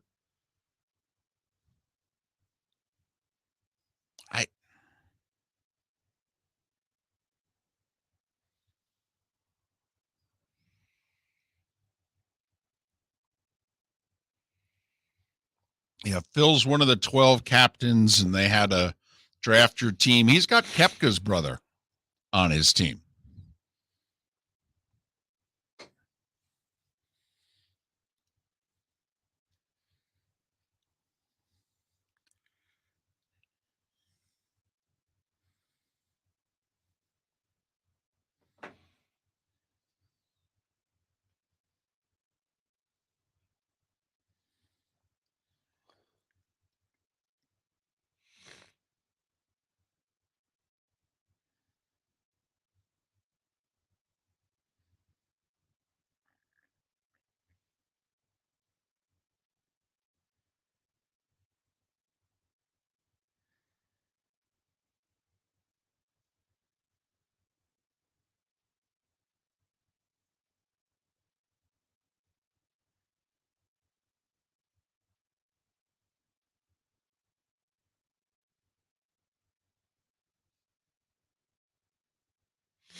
You are listening to Miller and Moulton, exclusively on the Florida Sports Network. And now here's Mark Miller and David Moulton. Bonus hour of Miller and Moulton on this Thursday. Thanks so much for being with us. Florida Sports Network, floridasportsnetwork.com. That's where you can go to vote on our poll question. How long do you think this LIV golf series is going to last? They are getting underway as we speak. The first tee shots are being struck in London. And we'll keep an eye on the suspensions that are coming From the PGA Tour, because we think that they will be handed down during this bonus hour on Miller and Moulton. Rocky Sickmann, who represents Folds of Honor, one of the charities that we're hoping to raise as much money for as possible in our golf tournament Saturday at West Bay. For those that are attending, look out. When you hear Rocky's story, he's one of the hostages from Iran who was serving in our military and then spent 35 plus years with Anheuser-Busch and increasing that company's involvement with the military and raising of funds for the military and what have you. And now he, for the last 6 years, has been involved in Folds of Honor. Watch the video. It broke me right down. It's something. And so we're scheduled to have a 10-minute chat with Rocky. We may hold him over. That conversation will begin in a little less than 20 minutes. That was one video I watched yesterday, David. The other video I watched today did not break me down in the same way, but it did break me down. Much to my surprise last night, my wife at around dinner time informed me that my sister-in-law had sent us a link to a live stream that we needed to watch last night of my two nieces' dance recital. How old are the nieces? One's little. The other one's, I mean, they're both little, but one's about 10 years old. The other one's 6, 5, 6, somewhere in Okay. there. They kind of flank my daughter a couple years either way. All right. You have to watch, huh? Did I have to watch? Well, No, you but were told. I am also in our house, much like on this show, I'm in charge of technology. So All right, when my wait, sister, hold on. Quick sidebar. On the technology idiot scale, of which I am very high, You're about a 2 on a scale of 1 to 10. where does your wife rank? 3.4. Okay. All right. Good to know. So she says, "Honey, can you get the Apple TV out and get this on so we can watch?" So I do it. And David, I know you've been to these events because your daughter did dance. All of it. For those of you that have never seen a kid's dance recital, man, are you lucky.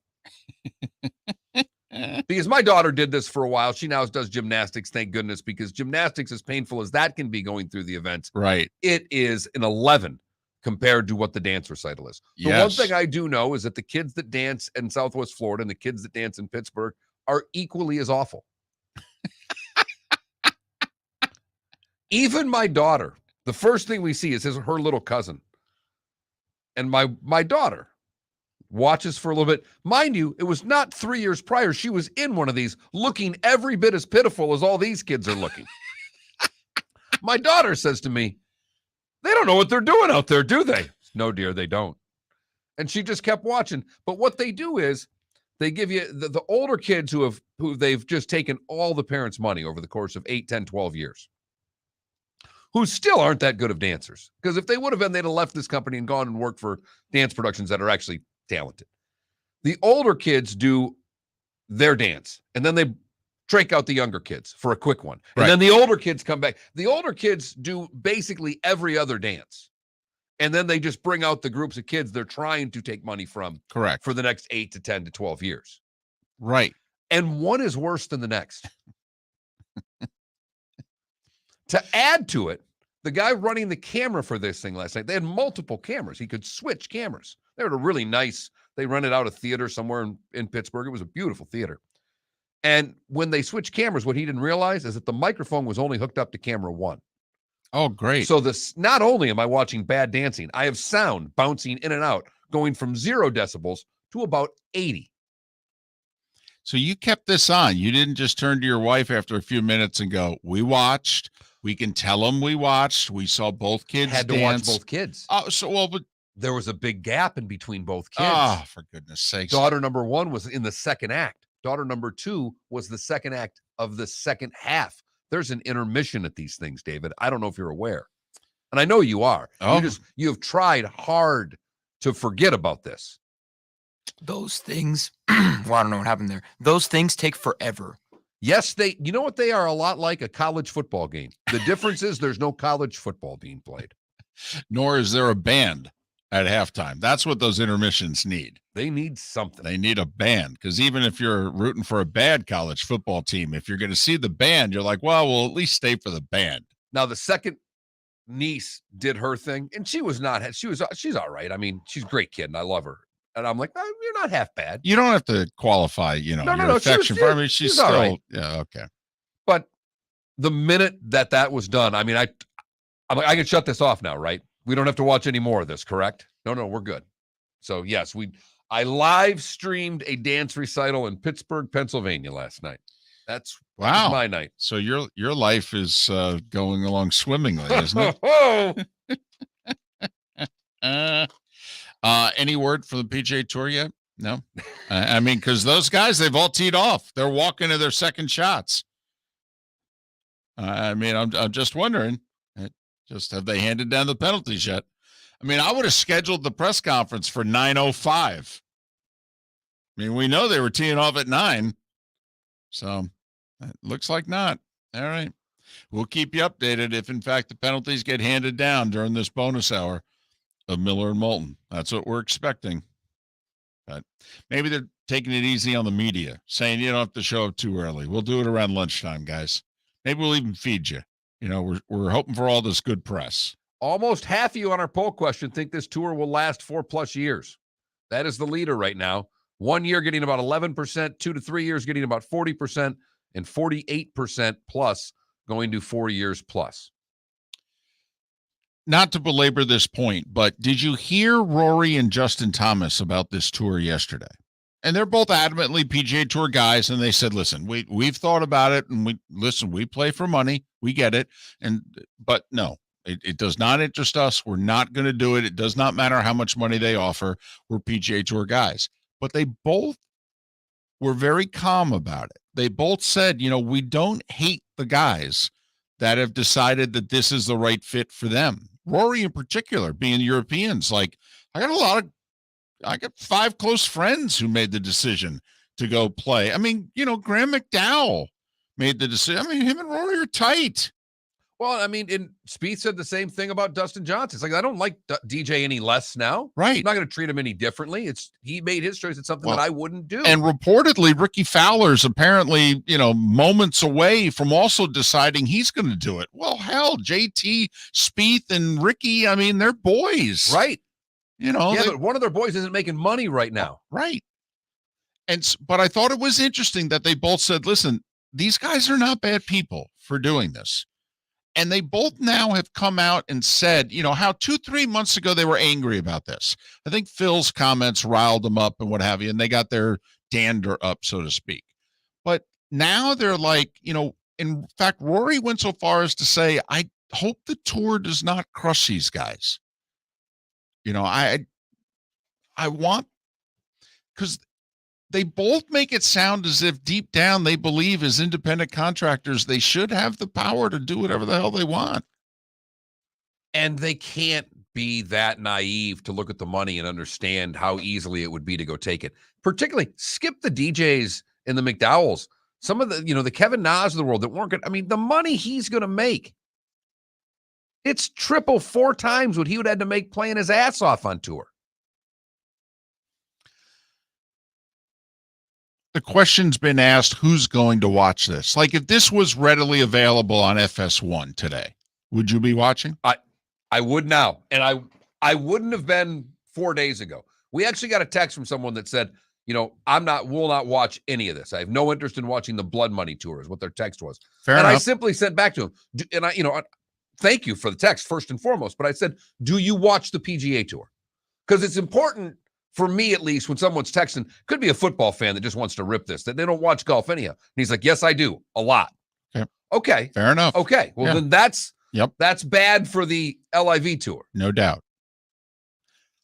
I say that because of the 48 guys who are playing in the LIV Tour, 18 of them are ranked in the top 100 in the world.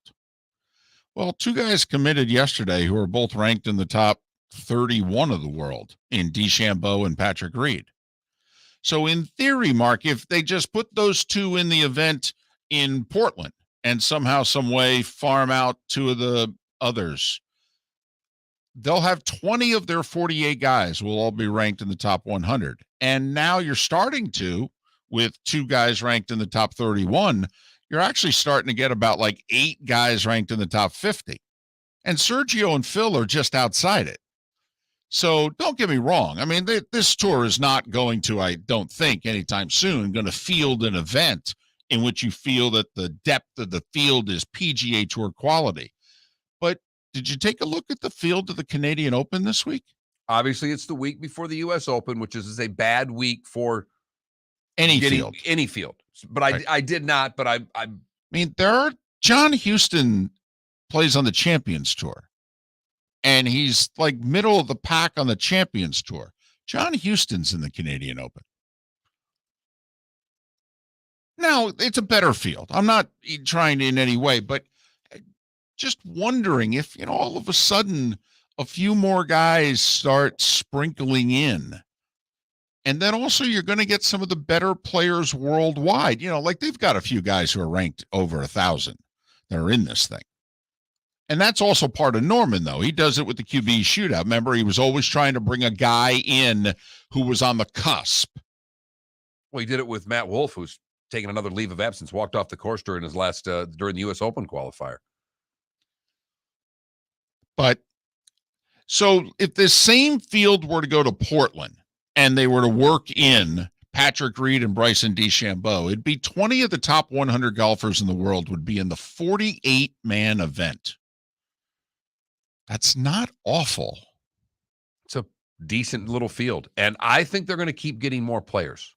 That's the part of this that we're not talking about yet. And more better players. Miller and Moulton. Rocky Sickmann coming up next. Florida Sports Network. Mark, we're playing golf. Saturday, June 11th, a scramble at the West Bay Club in Estero. Go to floridasportsnetwork.com to sign up now. I'd like to thank Budweiser, Twin Peaks, and Southwest Florida Golf Carts. Got some good stuff there, flgolfcarts.com. Where are you going to go? floridasportsnetwork.com. Sign up for our tournament, Saturday, June 11th, a scramble at the West Bay Club in Estero.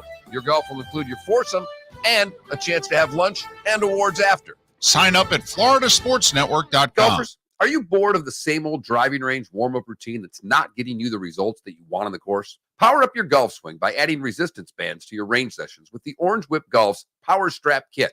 Featuring band attachments to your feet and hips, Power Strap resistance training will boost clubhead speed, increase power, improve flexibility, all with just a few swings. Buy a Power Strap Kit today.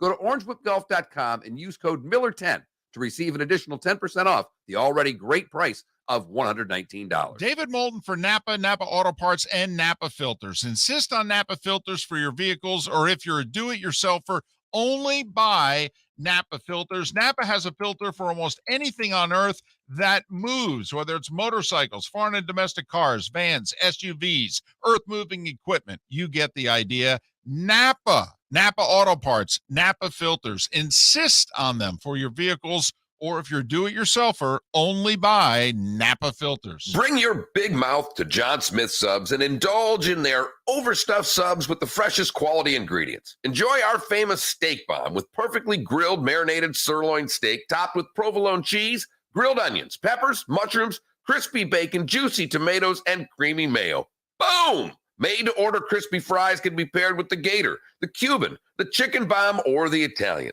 Love local. Eat delicious with John Smith Subs. Find a John Smith Subs location near you today. You are listening to Miller and Moulton on the Florida Sports Network. I don't have a lot of time. I think we mentioned the golf tournament, who would benefit, and let him get a little bit on Folds of Honor and a couple. I'll just follow whatever your first question is. Well, I was going to ask him about being a hostage. That's where I was not going to go. I said, I'm thinking we'll get to Folds of Honor in a moment. Right. But obviously. And then I was just going to ask him, I go, how did that experience change you? Did it change your, or I was going to say. And I have a funny feeling, I'm not being smart here. You may ask that question. I may not get a question, depending on how, because this guy talks. Okay. Well, I'll let him know right up front. I go, sir, this is a 10-minute segment. I go, we could talk to you a long time. Just be prepared. If you want to keep talking to us, we may have to take a break and talk to you after. In fact, should he do that? Yes. When you get Rocky on the phone and have him a touch earlier than you normally do, let him know that the segment that we're doing is a 10-minute segment, and ask him, if the guys want to talk to you longer, would you hold through the break and talk to them in a second segment as well? All right. Ask him that. And if the answer is yes, okay, give us the thumbs up. Because if this is as good as we think it might be, we might go longer. He did serve 422 days in captivity. I think that's the number. Is it?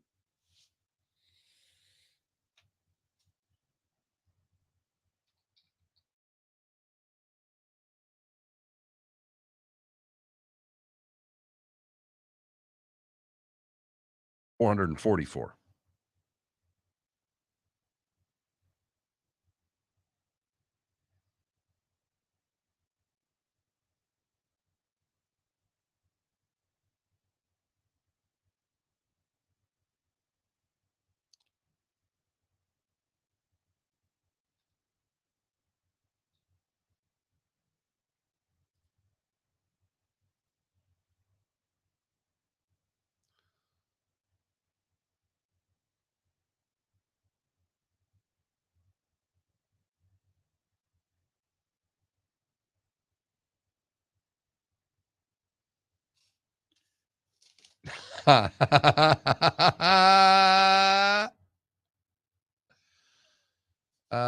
That is funny. No laying up as a tweet says the brave pioneers that have paved the way, and it's got the screen cut in 4 pictures with, was it Swartzel and DJ and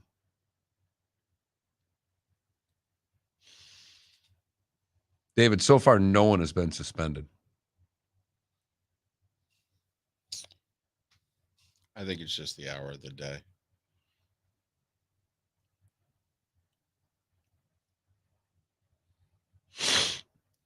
Saints are 4-0. Although you don't know how many times they faced him when he was with the Patriots, but I'll go Saints.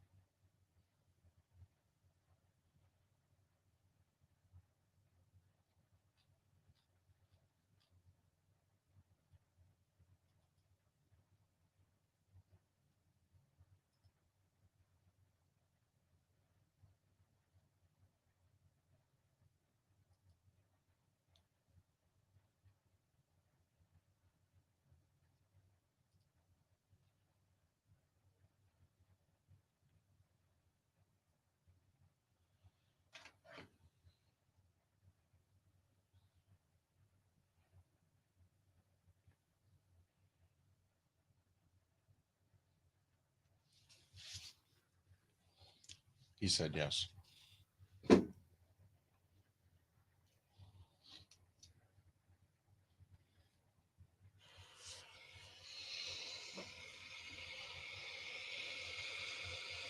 you watching it? He said, and I quote, absolutely, 100% anything to support the cause.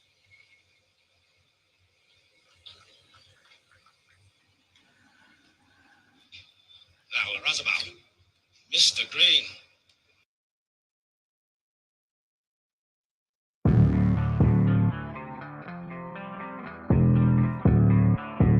Thanks for listening. And now, more of Miller and Moulton on the Florida Sports Network. 21 minutes past the hour. Miller and Moulton, the Florida Sports Network. Over 45 years ago, Rocky Sickmann entered the Marines. 3 years a Marine, 4 weeks into a duty in the American Embassy in Iran. He was one of the 65 taken hostage for 444 days. After release, he left the Marines a few months later, had a long career working with Anheuser-Busch and making sure that they treated and supported and worked with the U.S. military. And now for the last 6 years has been working for the not-for-profit Folds of Honor. Rocky Sickmann is kind enough to join us here on Miller and Moulton. Rocky, it's David and Mark. Thanks so much for your time. Thanks for your service. How are you? Real well, team. Thank you so much for having me on the air this morning. Rocky, there's a lot of things about your life that we would love to get into, and we will get into Folds of Honor in a moment. This may be a trivial question, and if so, I apologize, but how did that experience in Iran change you in your life? Well, obviously, Folds of Honor. Folds of Honor is a therapeutic piece for me, you guys. I had no idea that 8 people lost their life on an attempted rescue operation. I don't know if you remember that, 1980. Yep. It was not until January 20th, 1981, 444 days later, that I came home and I found out that 8 individuals gave their life for my life. I mean, how do you wake up every morning for the next, period of your life and forget about those individuals? And what's really interesting about Folds of Honor is we provide scholarships to families of fallen disabled. So when we came home, we never forgot about those families. Those men and women those men would never come back, but we sat there and thought, honor their sacrifice, educate their legacy by helping the families. And here I am, 43 freaking years later, I'm helping families of fallen and disabled. And so it's something my parents taught me 3 things, guys. It was love of family, love of faith, and love of country. And those were 3 things that kept me alive for 444 days. I mean, the first 30 days I was tied to a chair. The next 400 days I was locked in a room. But you never gave up hope. There was a young lady I had etched in my mind, and she had waited for me, and we've been married for 41 wonderful years. And so here I am. I live my life each day, earning it for those 8 individuals that gave their life for my life. Do you have any other communication with any of the other hostages that are still with us, Rocky? Yeah, absolutely. Billy Gallegos, another gentleman, he was a Marine. He and I were in a room together for 400 days. Now, imagine you two guys being locked in that room where you're at for the next 400 days. I mean, it's a bond that, there were times that we had difficulty, but there were times that we laughed. And so coming out of that, Billy, his daughter, calls me Uncle Rocky, and my kids call Billy Uncle Billy. It's just a camaraderie. There's not a week that goes by that we don't talk to each other. Jerry, the other gentleman that was locked in a room with us, he passed away very early on. He was much older than I. We were much young kids back in 1979, and something that you go through, you never forget. Did you fear for your life during those 444 days, or did you feel as if, and I don't want this to sound lighthearted, or did you feel as if you were just being detained? Each day, gentlemen, it was like you didn't know if you were going to live or die for 444 days. And I can tell you the first 30 days, sitting there tied to a chair, your arms were tied to the arms of the chair, feet tied to the feet of the chair, and you could hear the city through the broken windows, the city of Tehran. You could hear it start in the morning, you could hear the traffic build, and you're sitting there in the corner of the room, and it's 1979. You're sitting there thinking, 1975, the Vietnam War ended, and those veterans, my brother, came home and they were spit on. And I'm thinking, if nobody cared about them, who's going to care about 65 Americans held hostage? I didn't know until 444 days later that there were only 52 of us that were remaining after those 444 days. So yes, each day you had no idea. 2 Thanksgivings, 2 Christmases, that the only thing I could do was remember my past, and that's what kept me alive. Were you just mentioned 2 Thanksgivings, 2 Christmases, obviously some birthdays. Were you able to remember what day it was? Did you have any clue what time of year it was? How did you at all try to have any sanity through any of this? No, excellent question. I mean, you would lose track. I mean, you'd have to break up each day. Imagine being locked. The first 30 days were very difficult because you did not say a word to anybody unless you were interrogated or you had to go to the restroom and then untie you and take you to the restroom. But after that, I mean, you lost track. I can tell you, my body just, it went to pieces. I mean, here I was running 7 miles a day, and all of a sudden I was tied to a chair for the next 30 and then locked in a room for 400. So after you got in a room, you start breaking up the days, and nights would become days and days would become nights, just to change. But you were able to keep track on the wall of what day it was, and some sanity. You mentioned it was 1979, it was 1980, it was into the early days of 1981. I mean, was there any connection at all? Were you ever given a newspaper? I mean, did you have any connection to the world outside of the room you were held hostage in? No, we were given sports magazines, and it was I was put into Aden prison in 1980. And again, the whole reason of 1979, when we were taken, the Shah had been allowed into the United States for medical treatment. And we had alerted the State Department, if you allow the Shah in, one of 3 things is going to happen. And President Carter, it's even documented, told the staff, if you allow the Shah in, what are you going to say when the Islamic Republic of Iran takes our people hostage? And little did he realize that's what happened. And so, yeah, it wasn't until, later that, we had no idea, January 20th of 1981, 20 minutes after President Carter. And the Islamic Republic of Iran, you guys, they told us for 444 days in our interrogations, it's not you, the American people, we hate. It's your government, but we will use you to humiliate your government. And they've done that. And beautiful country, very sad situation, but it still goes on to this day.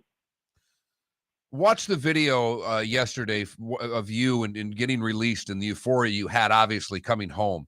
I would imagine that euphoria had to wear off pretty quickly. How did you transition, for lack of a better word, Rocky? Great questions, you guys. You know what? I never I'm never that little kid from Crocodile, Missouri, population 50. And when I came home, everything was different. I mean, here I am, 41 years later, I'm still talking about this story. And so the transition was very, very difficult. Here you were locked in a room, and you did not want to be in a quiet area. I had to be around noise. I mean, it's so many different issues. And, post-traumatic stress is, how do you not have post-traumatic stress after going through 444 days of mock firing squads, Russian roulette, locked in a room, tied to a chair? I mean, we were driven. The rescue operation, we had no idea that there had been a rescue operation, you guys. And one night they came into our room, and whenever that door opened, you jumped because you didn't know what was going to happen. Just to go to the restroom, you had to knock on the door and put a piece of paper on the door, and they would blindfold you to take you to the restroom. Well, the night of April 25th, they come into our room, and we, hostages, not knowing there had been a rescue operation, they take all the hostages and they move them throughout the country of Iran. Little did we realize that they thought that they found the charred bodies in the helicopter in the C-130, and they thought they were still coming in to try to rescue us. So they moved all of us. The morning of April 25th, 1980, we were all in one room. By that evening, we were all scattered throughout the country of Iran. Rocky, we'll talk to you a little bit more about this and Folds of Honor after the break. Rocky Sickmann, representing Folds of Honor, the charity that will benefit the most from our golf tournament on Saturday at West Bay. And Rocky Sickmann's kind enough to give us a lot of his time. More with Rocky after this. Miller and Moulton, thanks so much for listening here on the Florida Sports Network and floridasportsnetwork.com. David Moulton for Napa Auto Parts, and Napa Filters. Insist on Napa Filters for your vehicles, or if you're a do-it-yourselfer, only buy Napa Filters. Napa has a filter for almost anything on earth that moves, whether it's motorcycles, foreign and domestic cars, vans, SUVs, earth-moving equipment. You get the idea. Napa Auto Parts, Napa Filters. Insist on them for your vehicles, or if you're do-it-yourselfer, only buy Napa Filters. Mark, we're playing golf. Saturday, June 11th, a scramble at the West Bay Club in Estero. Go to floridasportsnetwork.com to sign up now. I'd like to thank Budweiser, Twin Peaks, and Southwest Florida Golf Carts. Got some good stuff there, flgolfcarts.com. Where are you going to go? floridasportsnetwork.com. Sign up for our tournament Saturday, June 11th, a scramble at the West Bay Club in Estero. Your golf will include your foursome and a chance to have lunch and awards after. Sign up at floridasportsnetwork.com. Bring your big mouth to John Smith Subs and indulge in their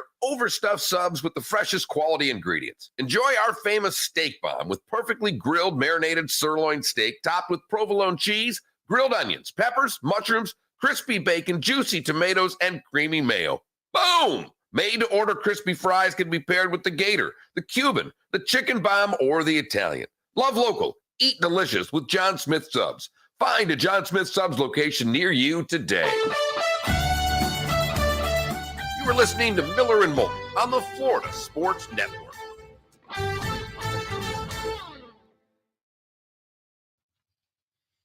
And it's the Cobra's birthday. Yeah, Mello, we did it yesterday with Bonita Assistance. I think it's bonitaassistance.org. Yes. And you can donate directly that way. You can also, if you're in Southwest Florida, you can go to the location in Bonita and drop off stuff. And we're going to ask Rocky coming up here in a few moments. We're going to ask him as to how it is that those that want to donate to Folds of Honor can do so.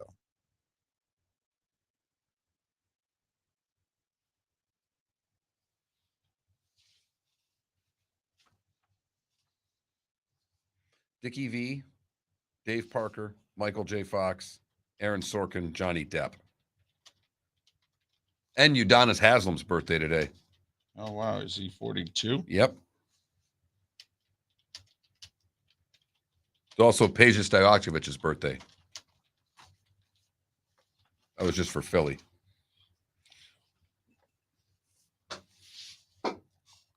Oh, this was the one I thought was good too. Today, Mel Ott becomes the first manager to be ejected from both games of a doubleheader. That's outstanding. And they lost both games.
Oh, I don't know who this person is. I was going to ask you, David, are you aware of Taylor Tomlinson? Is that a comedian, a singer? Okay. By name, I'm not. Don't know if I'd Looks like a recognize singer, his- but you never know when I see a picture. That could be, that could be anybody these days. With it looks like a singer. Right. It's just someone coming to Barbara B. So when there's comedians, I get the Okay. priority list. If it's, I always ask you because if Right. it's somebody you like, We should I'd look buy it the up, tickets and Right. give them to you. But no. Doesn't do anything for me.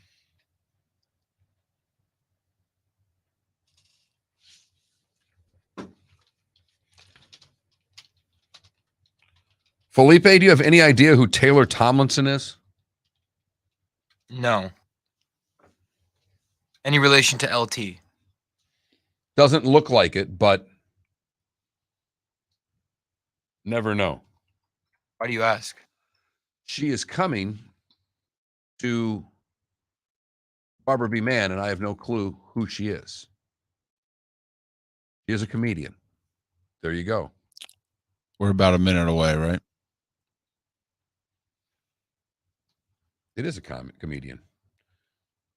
Quarter Life Crisis was her Netflix special. Well, there you go. I just had never. I'm not a big comedian guy. What dates is she here?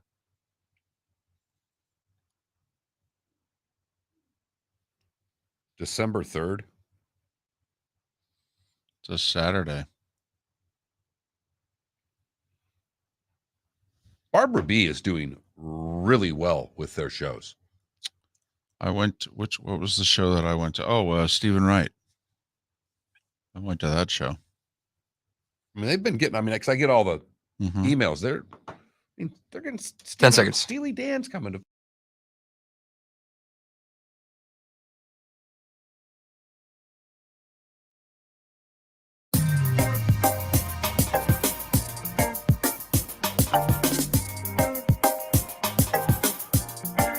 Welcome back to Miller and Moulton, only on the Florida Sports Network. Rocky Sickmann was kind enough to stay with us during the break. A Marine who was one of the 65 Americans taken hostage in Iran in November of '79 and released 444 days later. After leaving the Marines, he had a long career working with Anheuser-Busch, much of it working with the military. And after leaving Anheuser-Busch, has spent 6+ years working for Folds of Honor, our dominant charity that we're hoping to write a check, 4 figures, crooked numbers, that sort of deal on Saturday. Rocky, thanks for continuing to stay with us. We have had a lot of people during the 10-minute interview and during the break ask, how is it that they can help and contribute to Folds of Honor? Before we go any further, how can people help? Well, number one, obviously, come out to the scramble that you guys have going on. But the other is you can go to foldsofhonor.org, and you can become a squadron leader by donating $13 a month. 13, that's how many folds there are in a flag, you guys. And that's, something that we need to teach people more about each fold. But there are 13 folds, and they can donate $13 a month. And to help. There's 35,000 recipients that are out there. And you in Florida, you guys have 395 recipients, and we spend $1.8 million on scholarships. So all that money that we get from the golf outing to going to foldsofhonor.org all helps in honoring their sacrifice and educate their legacy. Talking with Rocky Sickmann, Folds of Honor, and they are the benefactor, as David mentioned, for our golf tournament on Saturday. Rocky, I would think that doing the work with Folds of Honor can transition all the terrible things you had to endure in those times and what obviously happened to these fallen heroes of ours. Because I was at an event in Texas, it goes back 5-6 years ago, and one of the recipients of the Folds of Honor came out and spoke, the mother of one of the students who ended up getting a scholarship, who lost her husband and they lost their father. And I remember leaving that room a changed person. The stories that you tell and hear, you get to influence a lot of people, Rocky. Well, and again, you guys, I appreciate just being on to help communicate and educate people on who Folds of Honor is. But like I said, there's 35,000 different stories that we have provided scholarship to since 2007, and there's a lot more out there. There's 1 million of our population that serves the war in the war, and there are families that are back home. And these families, you guys, just think about it. If you had a loved one that was taken hostage, how you feel for 444 days waiting and wondering if they're going to come home. And in this war that we have, families are having to do that, and some come home and they're not the same. And so that's where Folds of Honor steps in. You said when you got back to the States and that you had a young lady in your mind the whole time that you were thinking about during your captivity. When was it that you made the decision? Because you had entered the Marines, so you were serving. You were a person who was inclined to do things for others to begin with.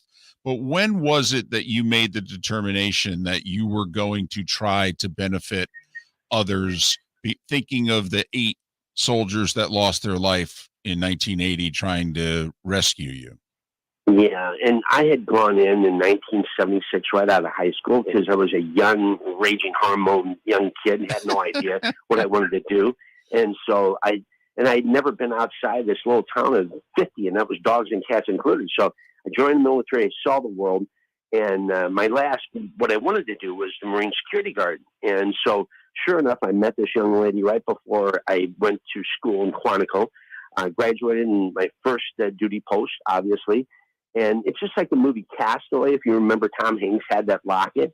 I didn't have a locket, but I had her picture. And she was my driving force that, especially 30 days into it, that I said, you know what, I'm going to make it back to her. That's if she's still there. I had no idea I was going to be there for 444 days. So it wasn't until I got home and I made my first phone call home to my parents.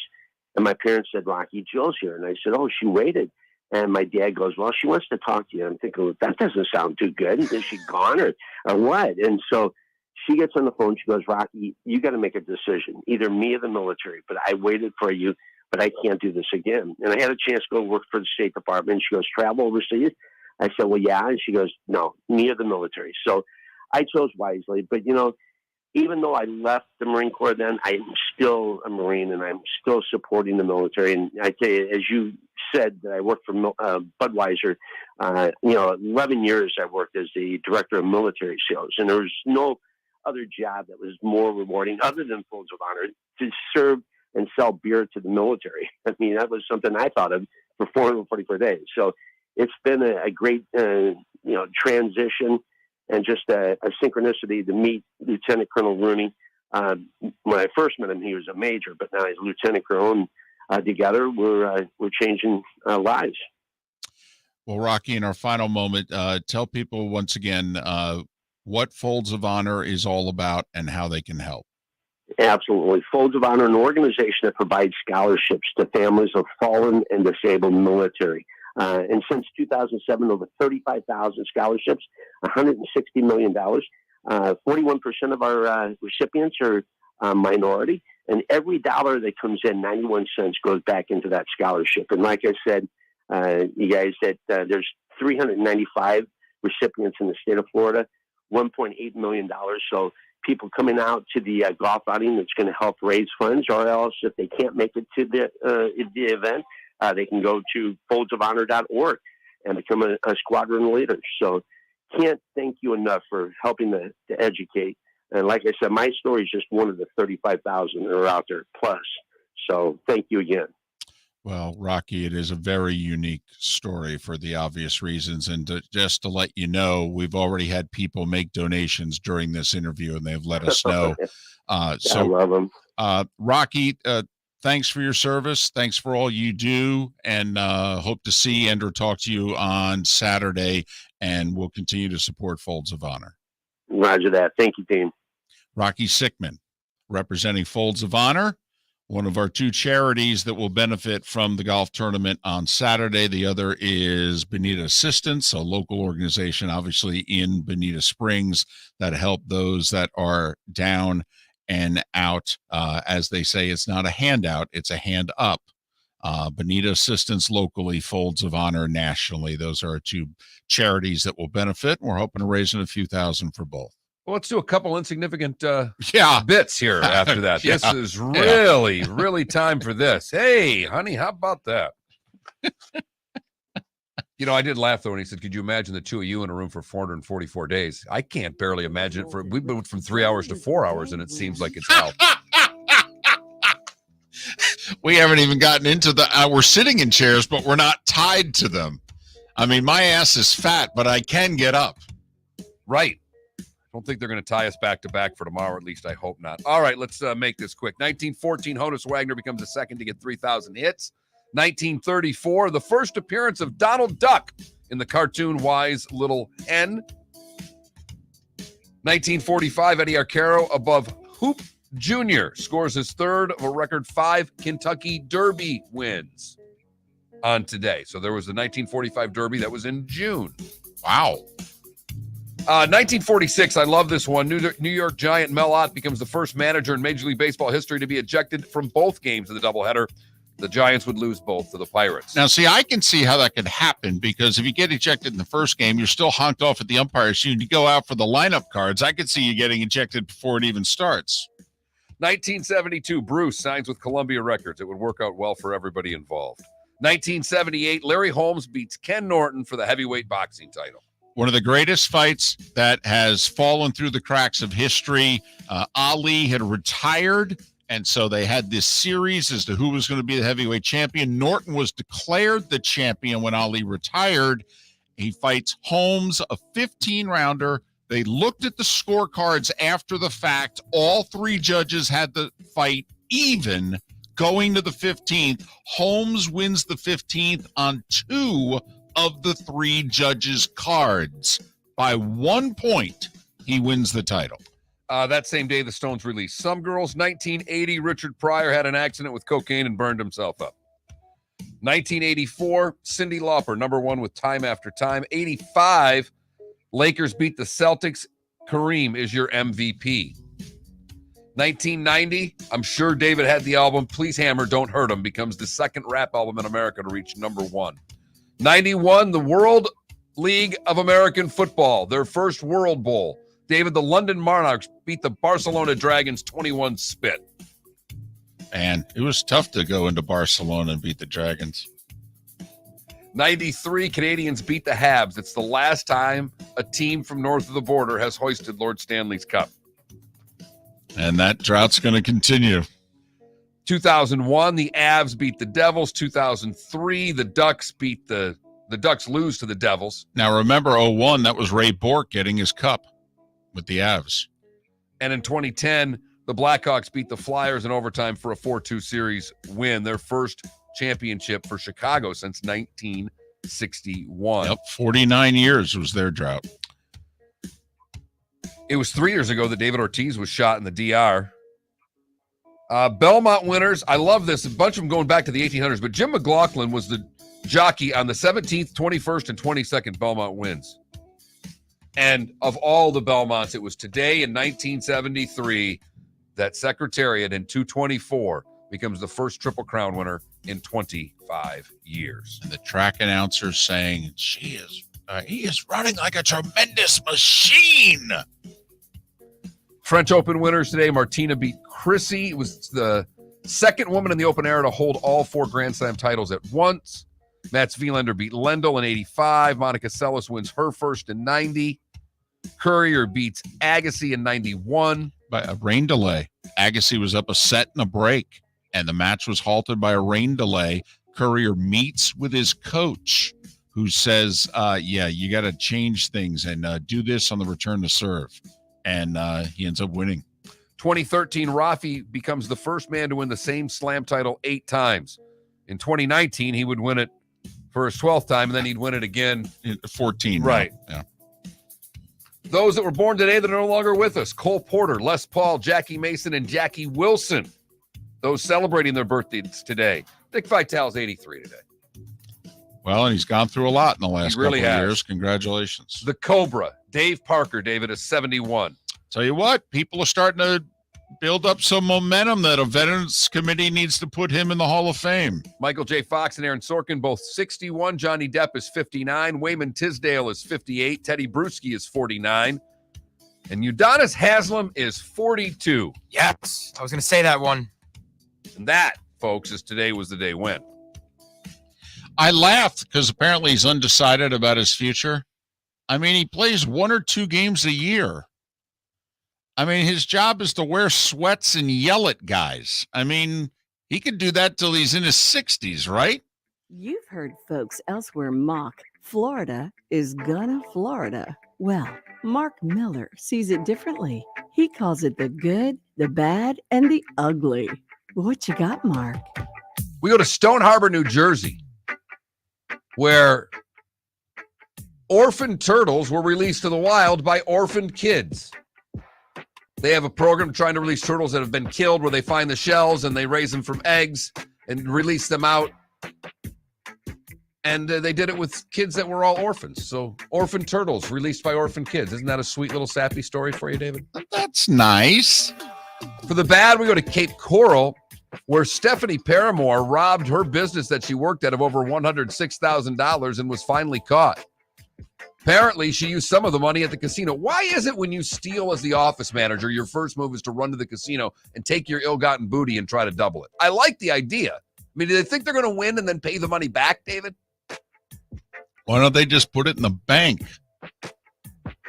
Or in the mattress? That's a better idea. Finally, we go to Washington State, where this is an all-timer. A Battleground Washington man was charged with false claims of proof of attempted theft. What happened was he crashed his car, then said the car was stolen, and 26 minutes later filled out and paid for his insurance for the car. Huh. Progressive denied his claim, and then he was arrested and sent to jail.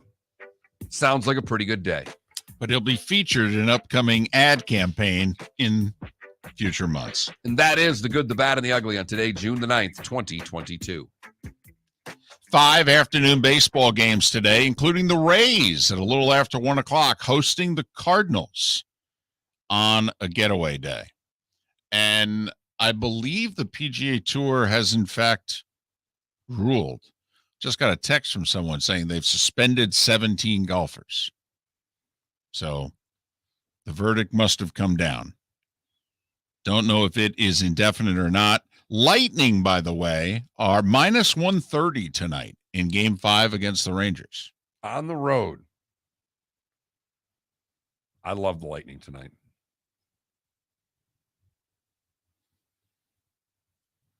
I think you're with me, right? I mean, as much as you're a Ranger fan, you're taking the Lightning tonight? Oh, yeah, absolutely. Absolutely. I think the Rangers' injuries at center, their lack of being able to score 5-on-5. I mean, I did say this entering the playoffs, that they were not a great 5-on-5 team. Their power play and their goaltending has carried them to this point. The letter's out from the tour. I'm not going to be able to get through it during the final moments we have left, but 17 players have been suspended by the PGA. Miller and Moulton. Thanks so much for listening. Talk to you tomorrow here on the Florida Sports Network. David Moulton for Napa